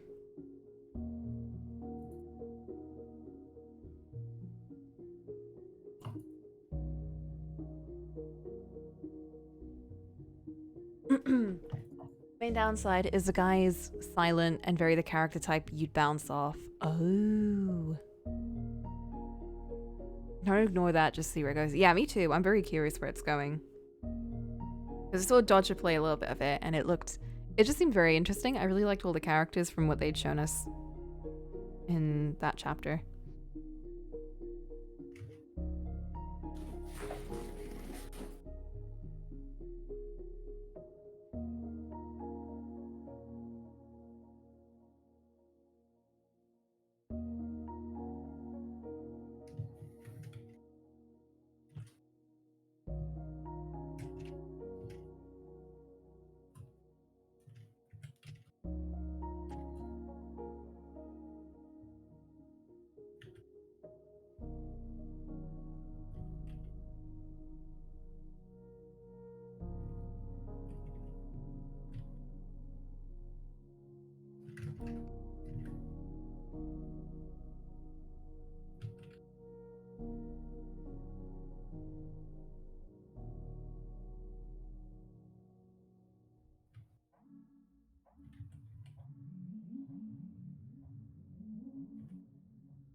That's looking much cleaner. I like that. There's also Hob Sparrow. Yes!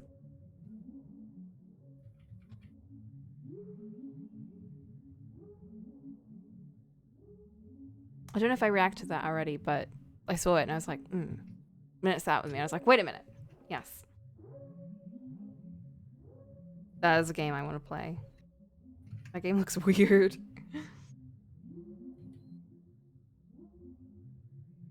I've got a lot of funky Saturday games on the list.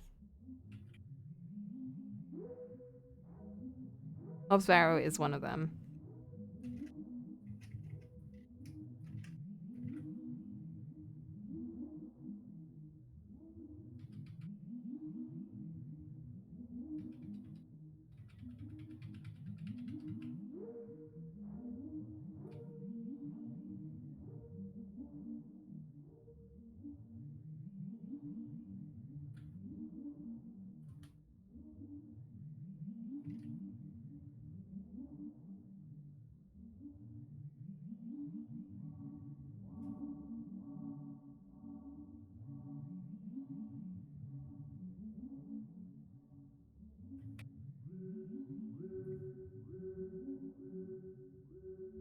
Okay, let's try and get like a little bit of detail.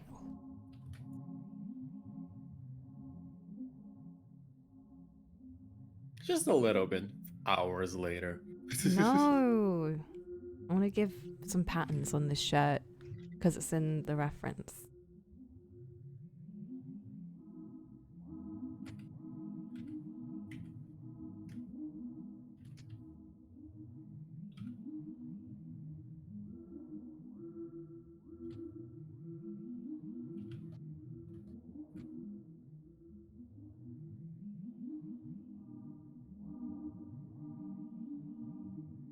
I'll do thicker lines actually.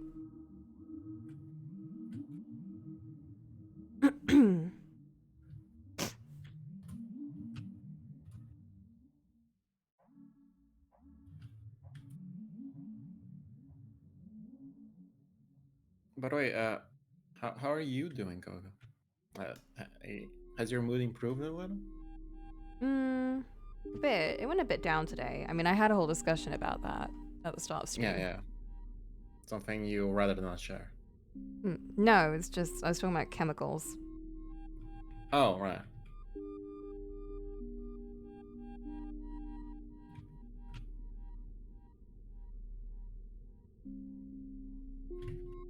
That's okay.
That's looking pretty good, I think.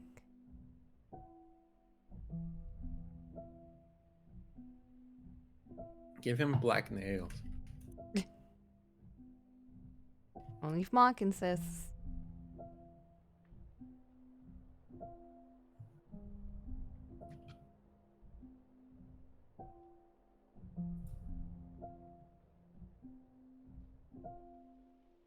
Did you ever want to play more Amori? Me? Well, not Flint, because Flint's seen it.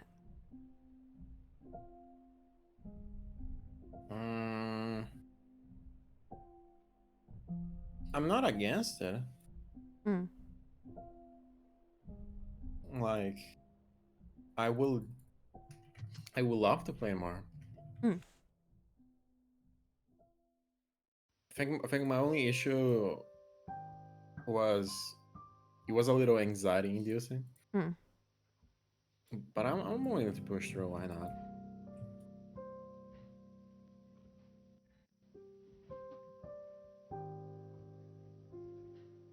You know what freaked me out the most about the game? Yeah. When I finished it, and I was like feeling all like, that was an experience. And immediately after, I saw one of those Zoomer memes about it. I was like, what the fuck? And I never interacted with the Amori community again. The Omori community is very young, that's for sure. Yeah, definitely. Because I was kind of expecting like more of the like Ebe crowd, like the Mad Father, Ebe, that sort of vibe.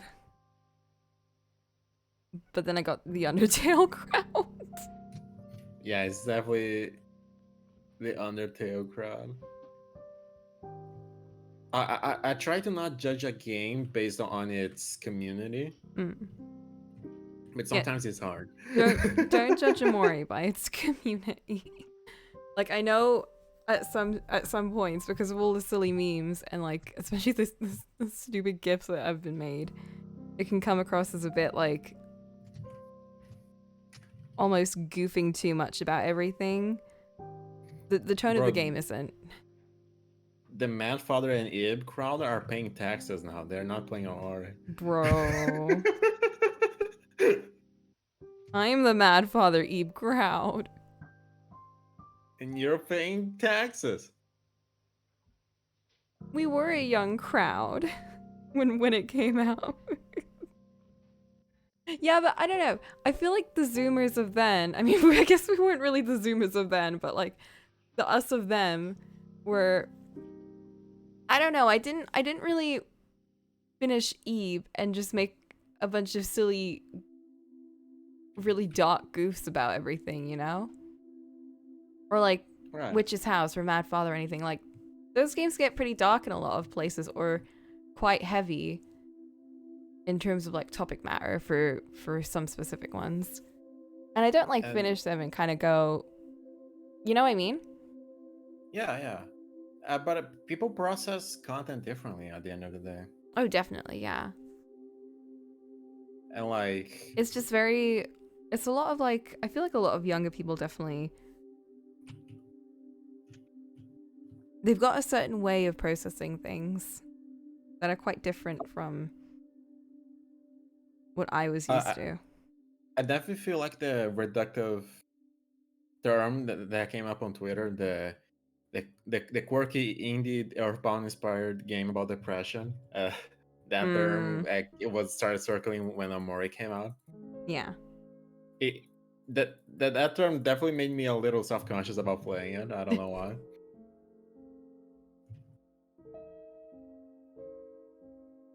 I was a bit hesitant when I heard the game was like gonna be a bit quirky weird. And I thought, oh no. But then it ended up being quite,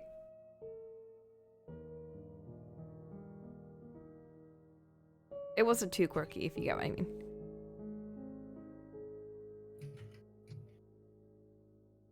You know, like it paces things really well. It wasn't like silly goofy. But it was silly goofy.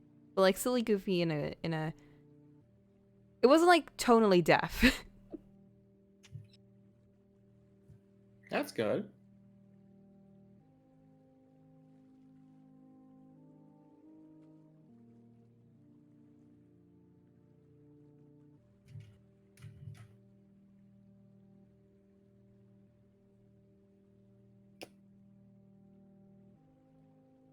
There's a lot easy and speedy access to create goofs. True.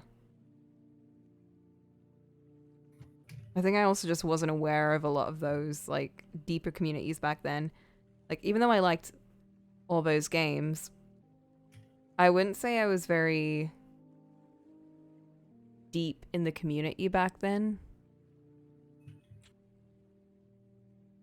I feel like it wasn't as easy to access those deeper spaces because I wasn't on Twitter. Thankfully, you were not on Twitter. Yeah, And I wasn't on Tumblr. thankfully. So we kind of just all communicated through like the OST. It was like comments on the OST. That's how I came into contact with anyone from the community. And we were just kind of like, or like, you know, videos, like gameplay videos and stuff. And it was like us in the comments, like throwing our theories and stuff. It was a fun time.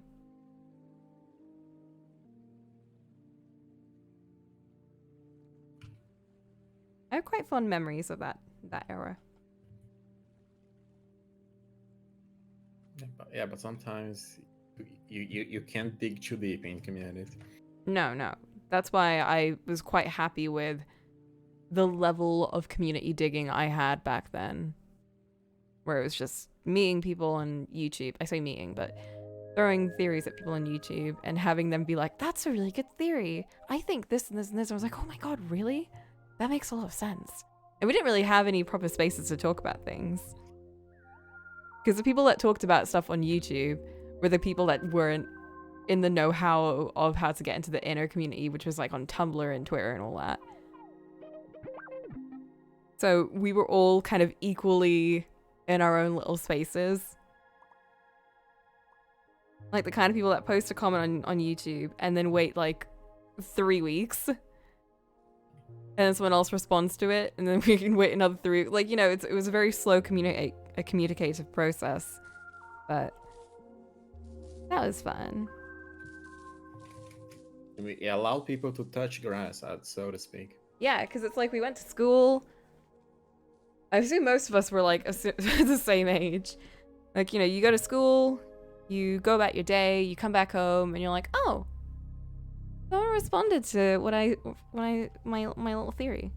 Or, you know, when you like cry at a OST and you're talking about like all the feelings and stuff, and then someone else is like, yeah, I agree. I even as a kid, I never commented on anything. I was never a community partaker. I just liked I liked being heard. Like me joining the Octo server was complete luck, because that is not something I normally do.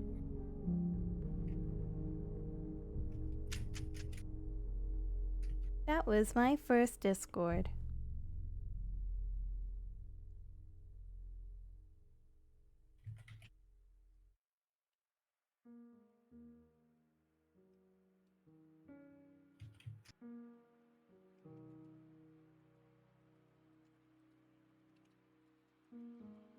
Oh, amnesia memories.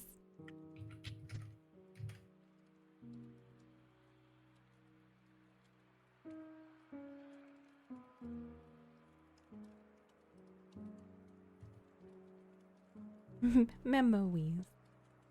Amnesia.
Mm, I think I like it being a bit messy.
I'm hungry. A food. Should I get? I have like 3 options. Mm. A basic ass sandwich, Mm-hmm. a lasagna I can heat up, Mm-hmm. or just biscuits, really. For the lasagna. I might go for the lasagna. One sec.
have no idea, but I'm conflicted if I should make it leaf tag boop thing or save it like a fun cocoa leaf boop thing. What do you mean? What is it?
I'll describe it out. So, you know them anime scenes when the characters are going ham at karaoke, like scream karaokeing into mics and such, but like words are singing is "Fly me to the music." Oh my god. Oh, was the fun. Fly me to the music.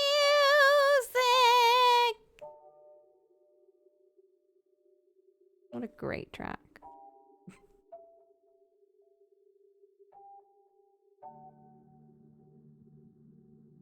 I love it, Flint. That is an incredible idea.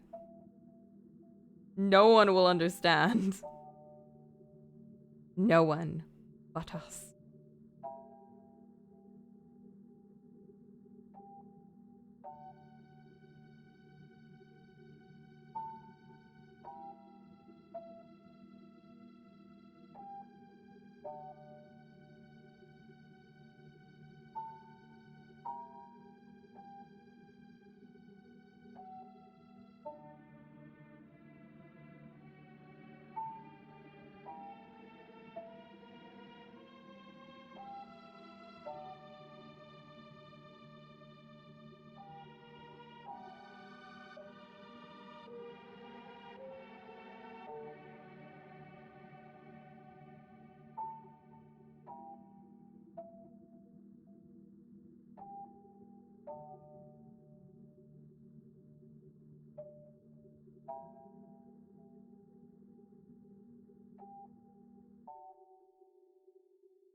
It might end up being your Twitter banner. I'm not sure how many people will be able to capture the very different vibes of the three characters together without knowing us. Wow. Flint, you know, my comms are always open.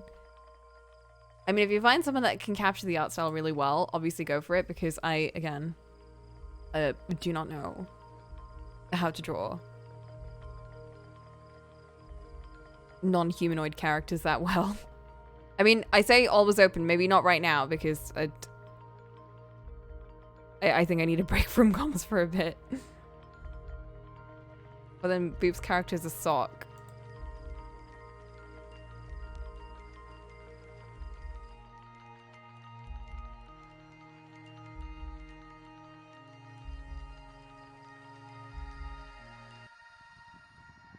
I do leave real cute. Oh, thanks, Flint. It was a struggle.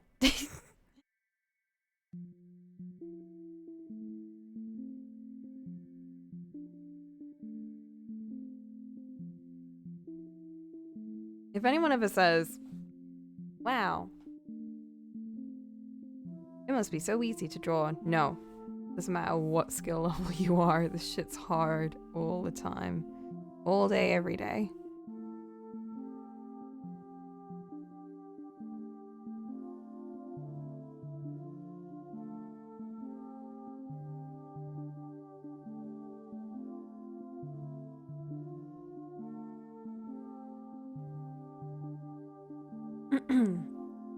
Captured them well. It is my favorite piece of the year. I'm very proud of how it came out. The struggle was worth it. I wanted it to be absolutely perfect, but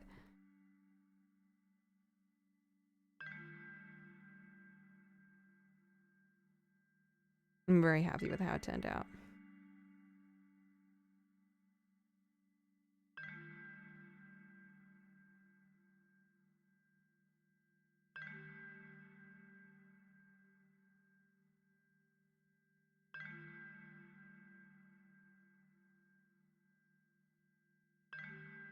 We are now entering finishing touches mode. Oh, fuck me. Do it, elf ears. What about that?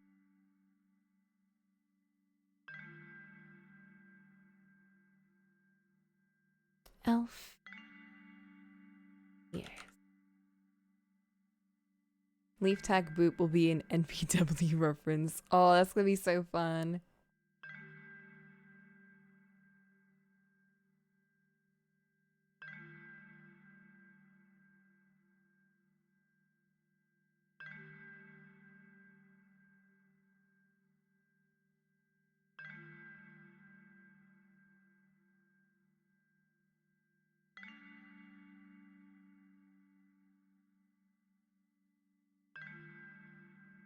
How did elf ears end up being like pointy?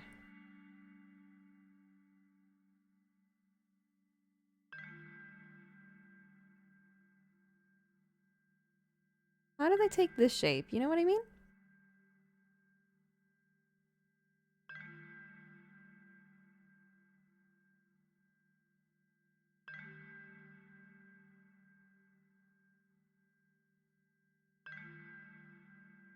I have to go with gut? Yeah. What's your gut?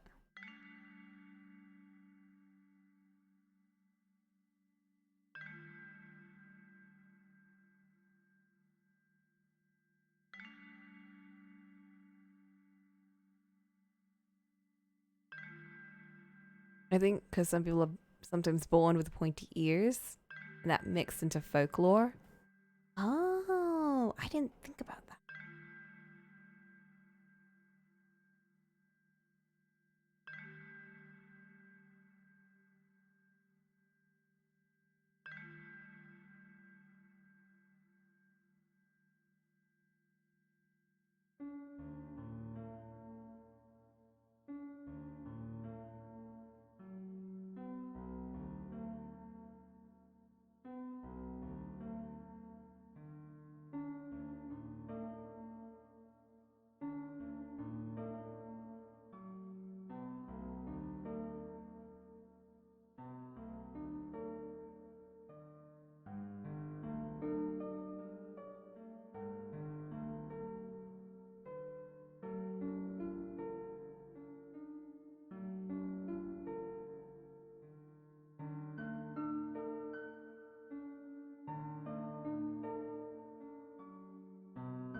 Yeah, look it up.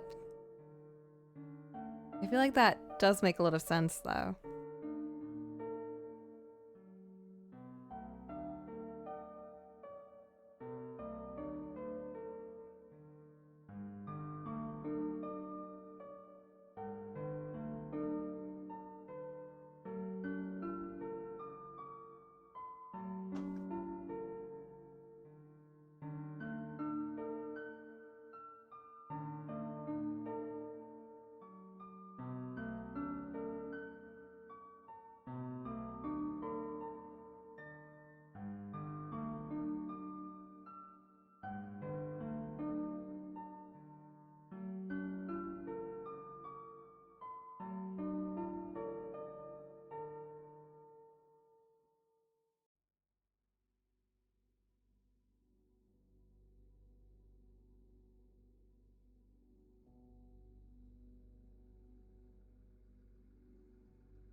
Up for debate.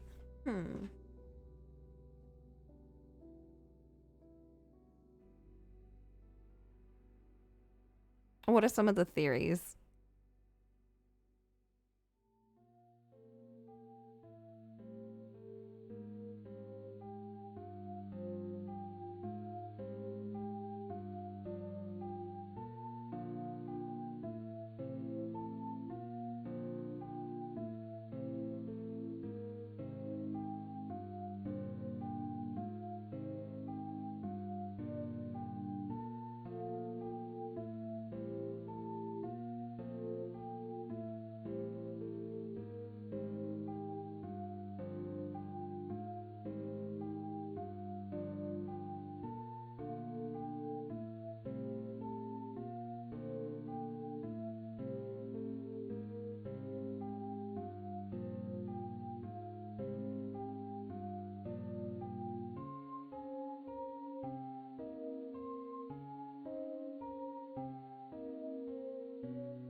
So Arthur Rackham was a big illustrator for the golden age of British books. He also drew fae folk with pointed ears and likely popularized it in public consciousness. Huh. It might have just been one person drawing their elf OC and being like, this is an elf.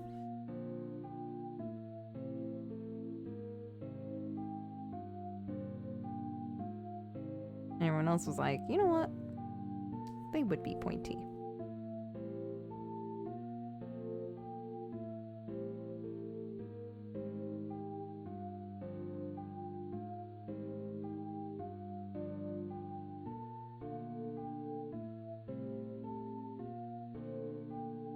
Idealized humans, huh? That kind of fits with fae folk being like Yep. obscenely beautiful. We're talking about origins of fae. Is this a Cruel Prince reference? No, we were actually talking about origins of elves. Like, why do they have pointy ears? Historically or setting wise? Historically.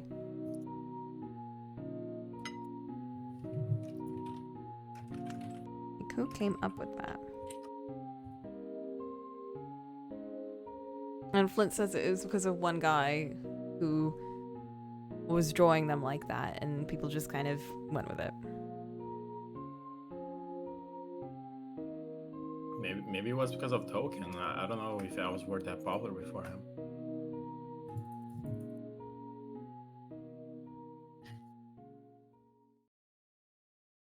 Yeah, so Tolkien's descriptions were leaf-shaped ears.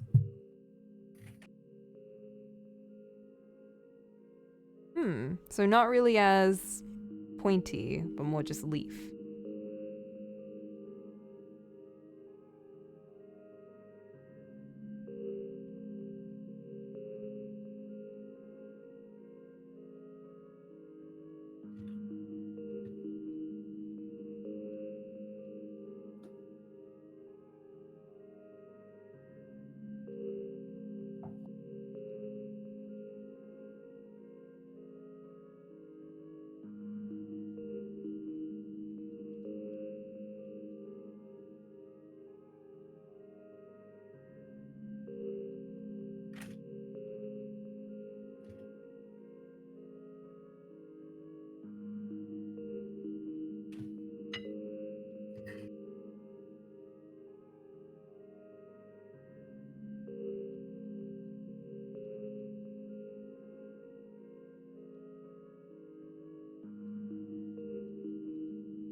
Other Rackham I mentioned was like 1930s.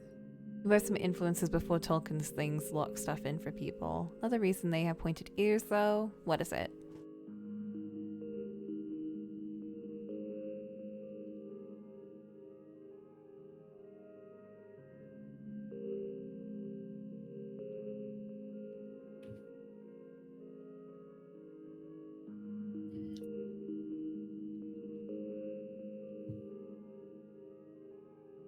Very convenient and easy to distinguish from human.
Okay, last bit.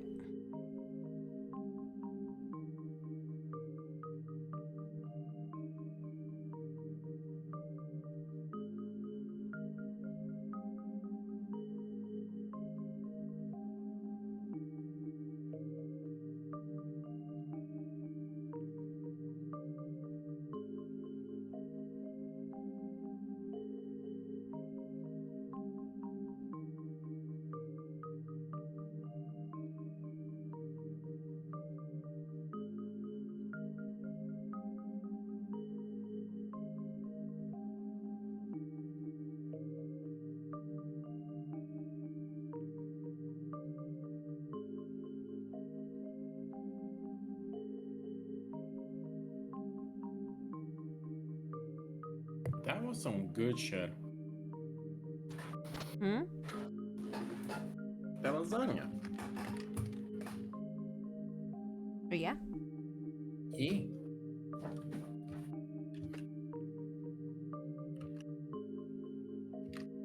And I thought you were almost done.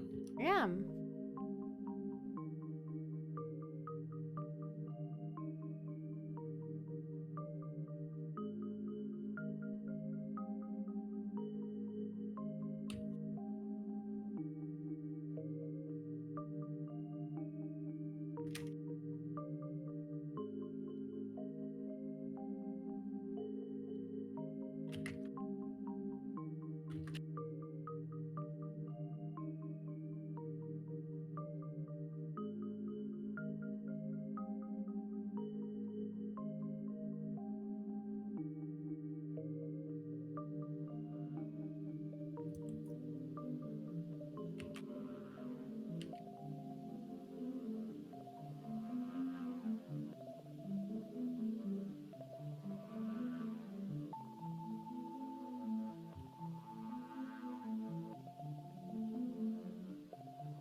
Bro, you scared me. Can't I laugh, bro? No. Can I I'm cry though? concentrating. No.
Okay, how do we get this nice elfy gray eye?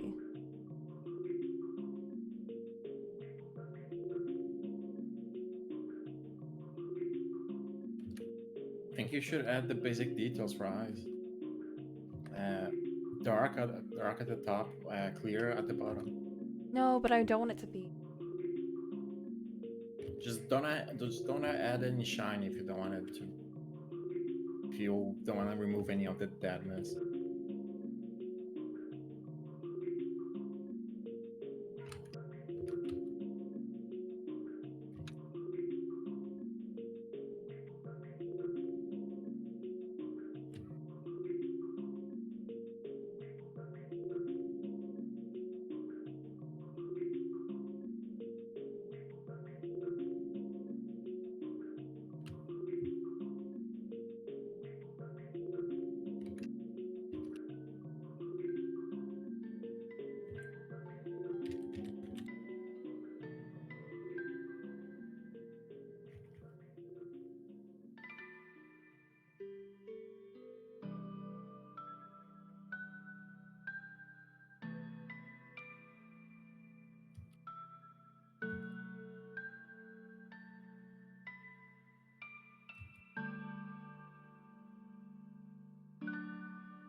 Literally looking up gray anime on.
Oh my gosh, terrifying.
Okay, that's quite like glossy gray. So he's not like dead like before, but it's still not human enough.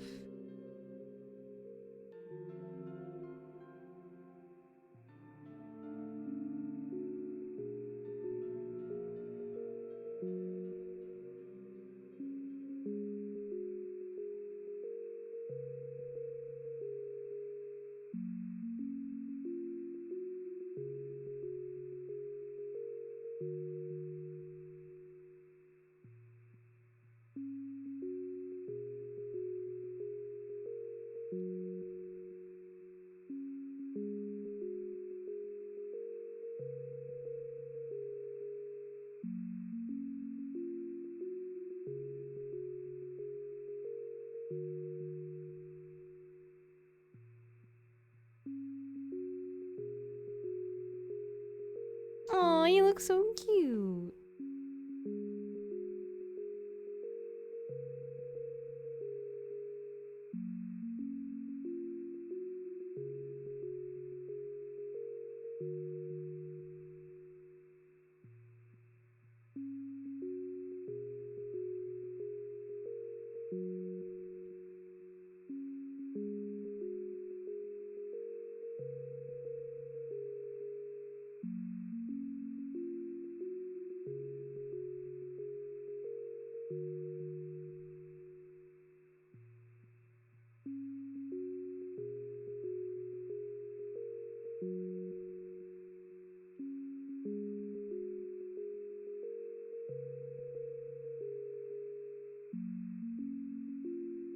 Hmm.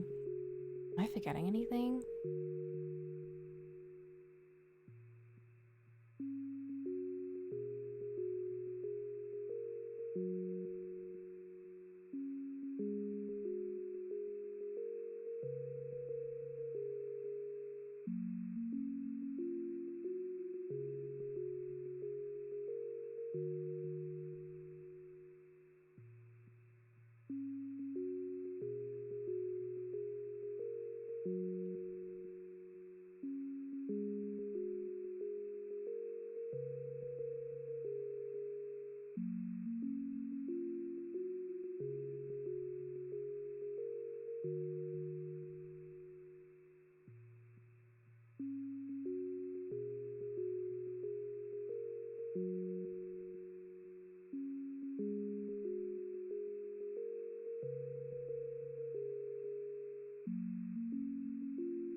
backgrounds.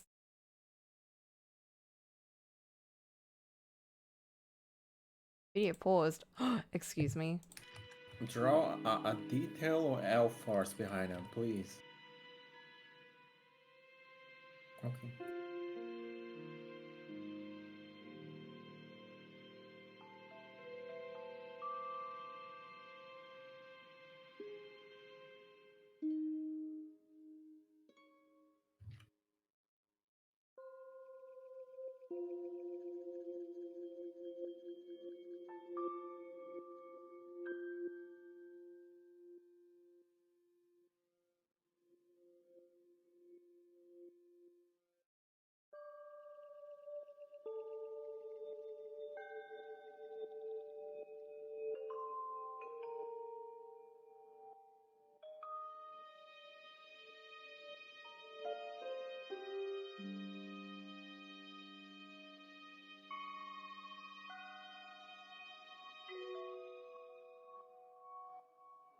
Oh my gosh.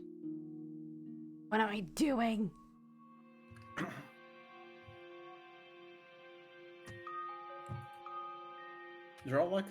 Draw some simple leaves, because he's an elf. That's what I'm trying to do.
Mm-hmm. I think I have an idea.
Leo, I'm struggling.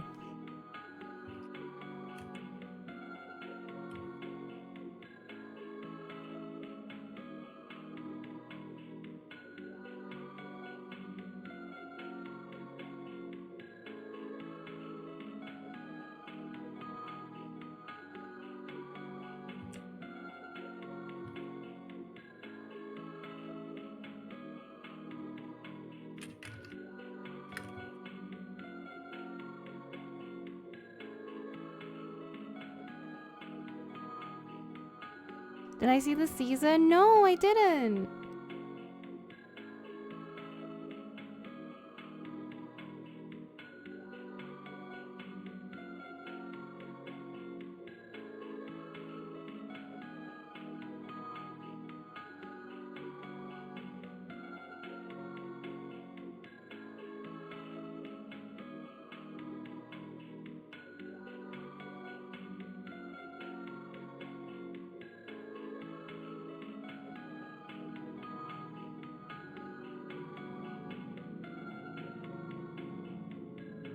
Big yawn.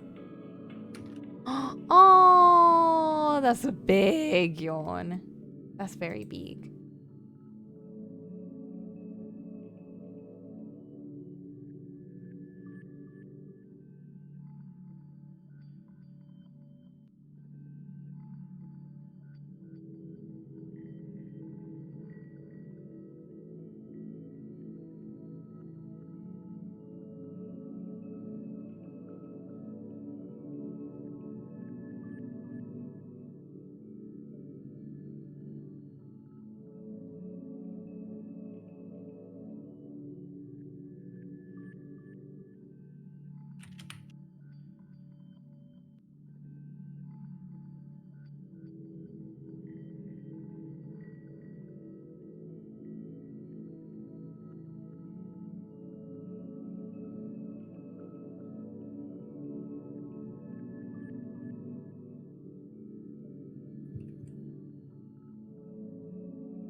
Every time I look at your stream, the background is different.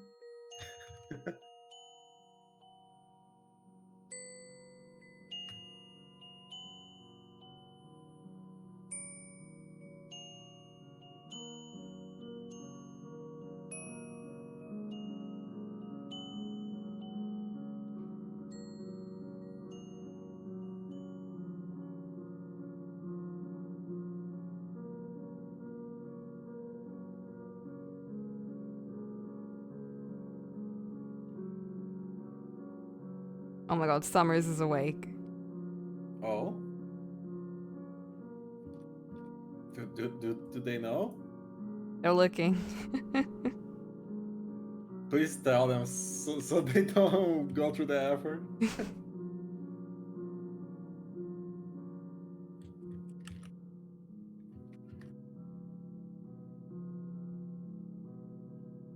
You message him quick.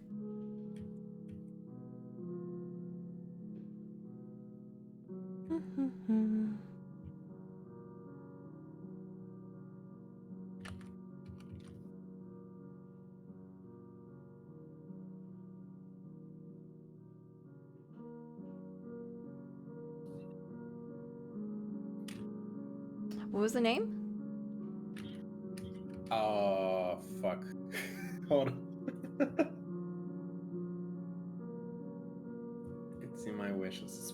Spirit Hunter Deathmark.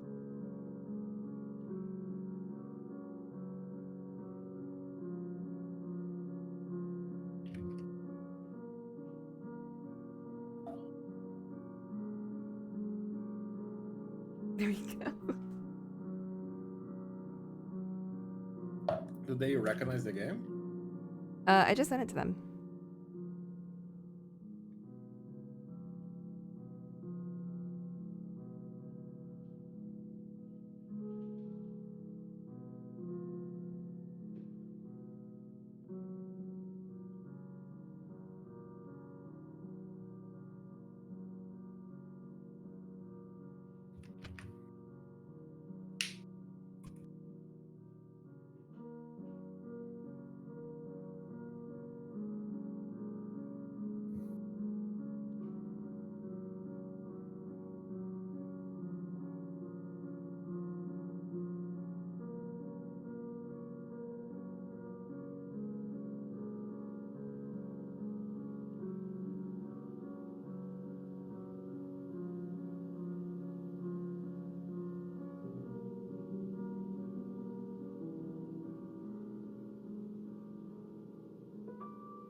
I feel like this has a very mystical-y, fairy like feel.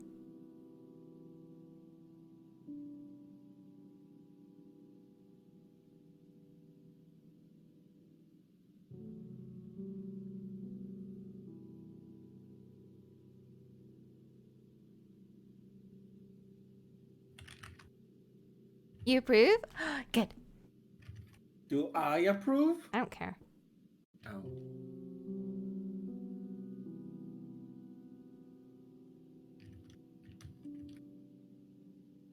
What do you think? I approve.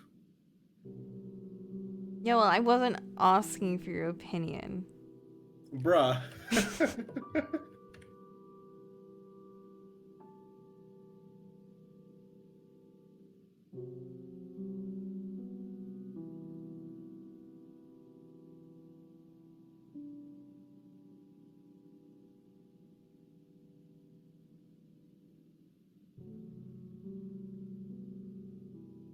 Thank you, Black Blue. No, I can draw my D&D character in the same party as him, as just like in the background, like in gremlin form. You're gonna play me 50 pounds? I'm gonna pay you £1. And I expect effort equal to that amount of money.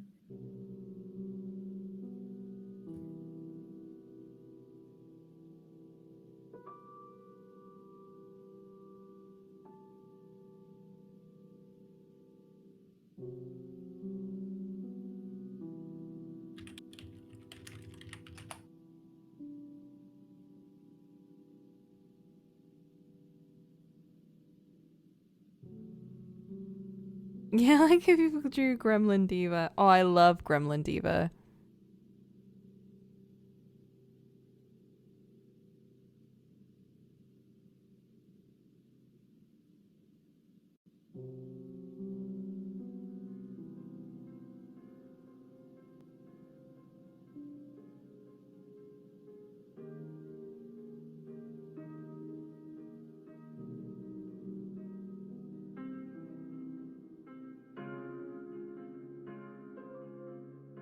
Yume could get like an Yume Tuki. Looks way different than Yume Nikki.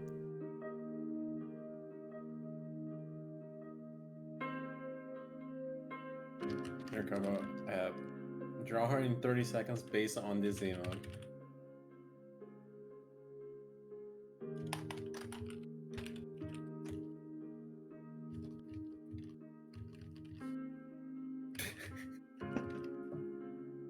I also made that emote in 5 seconds.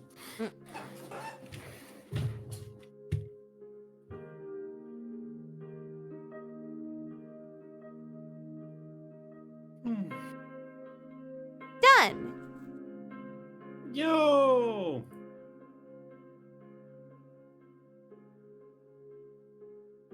Actually. Oh?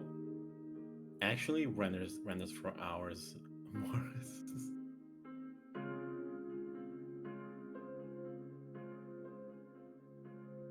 Just a bit of noise. Help it out. Oh no, I put too much. Too bad that was all in one layer.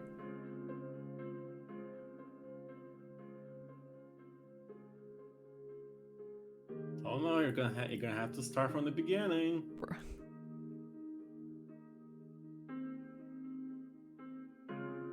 One more thing. Really boost.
Magic.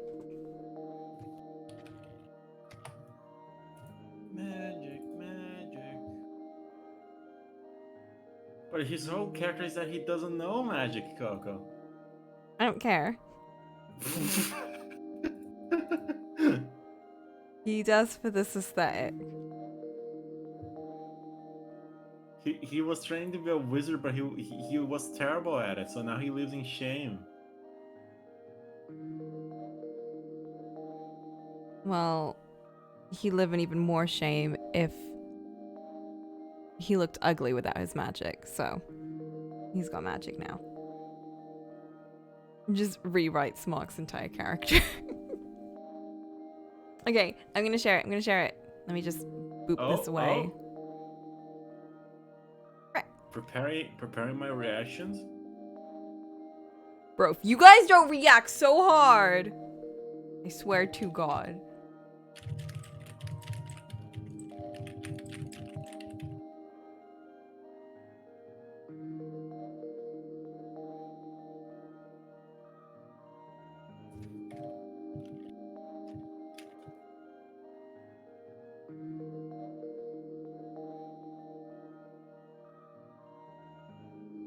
I don't know how you add reaction so quickly. I do it so slowly.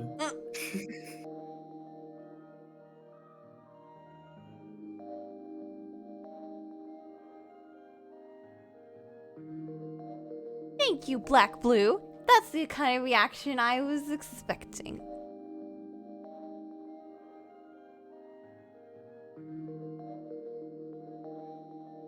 He looks less smug and more Nuna boy. I like progressively made him. Wait, let me just show you what he looked like at the start. I just progressively made him less smug and more Nuna boy.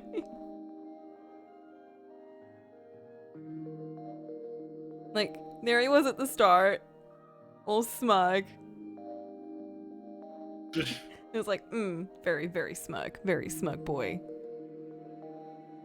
Then we were like, wait a minute, he's too smug. Let's soften it up. And then I did. Need to save that one. That one's it's a very cartoon pose. I have trouble drawing eyes, probably.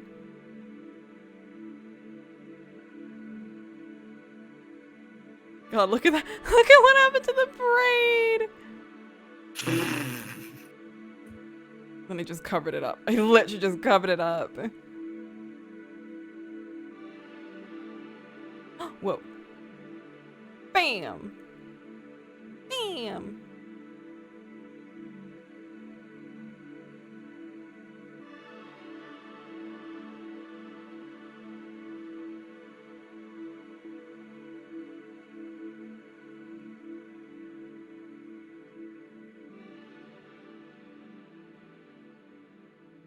Okay, real quick. Let's play the horror game. But it's bedtime. No. Okay. The first one is really short. Trust. We're gonna have to parsec it. I don't own it. I'll gift it to you because I've already seen someone play, like, the first two ones. Dog.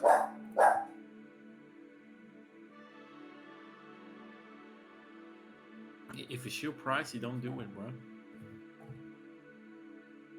No, the first one's free. Oh, it's free. Mm-hmm. And we're skipping those. Huh? Never mind. Do I just look it up on the store? Oh yeah, I guess you could just yeah.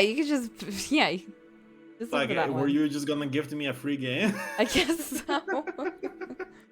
What's it called? You're welcome. Fears to Fathom. Fears to Fathom. Home Alone.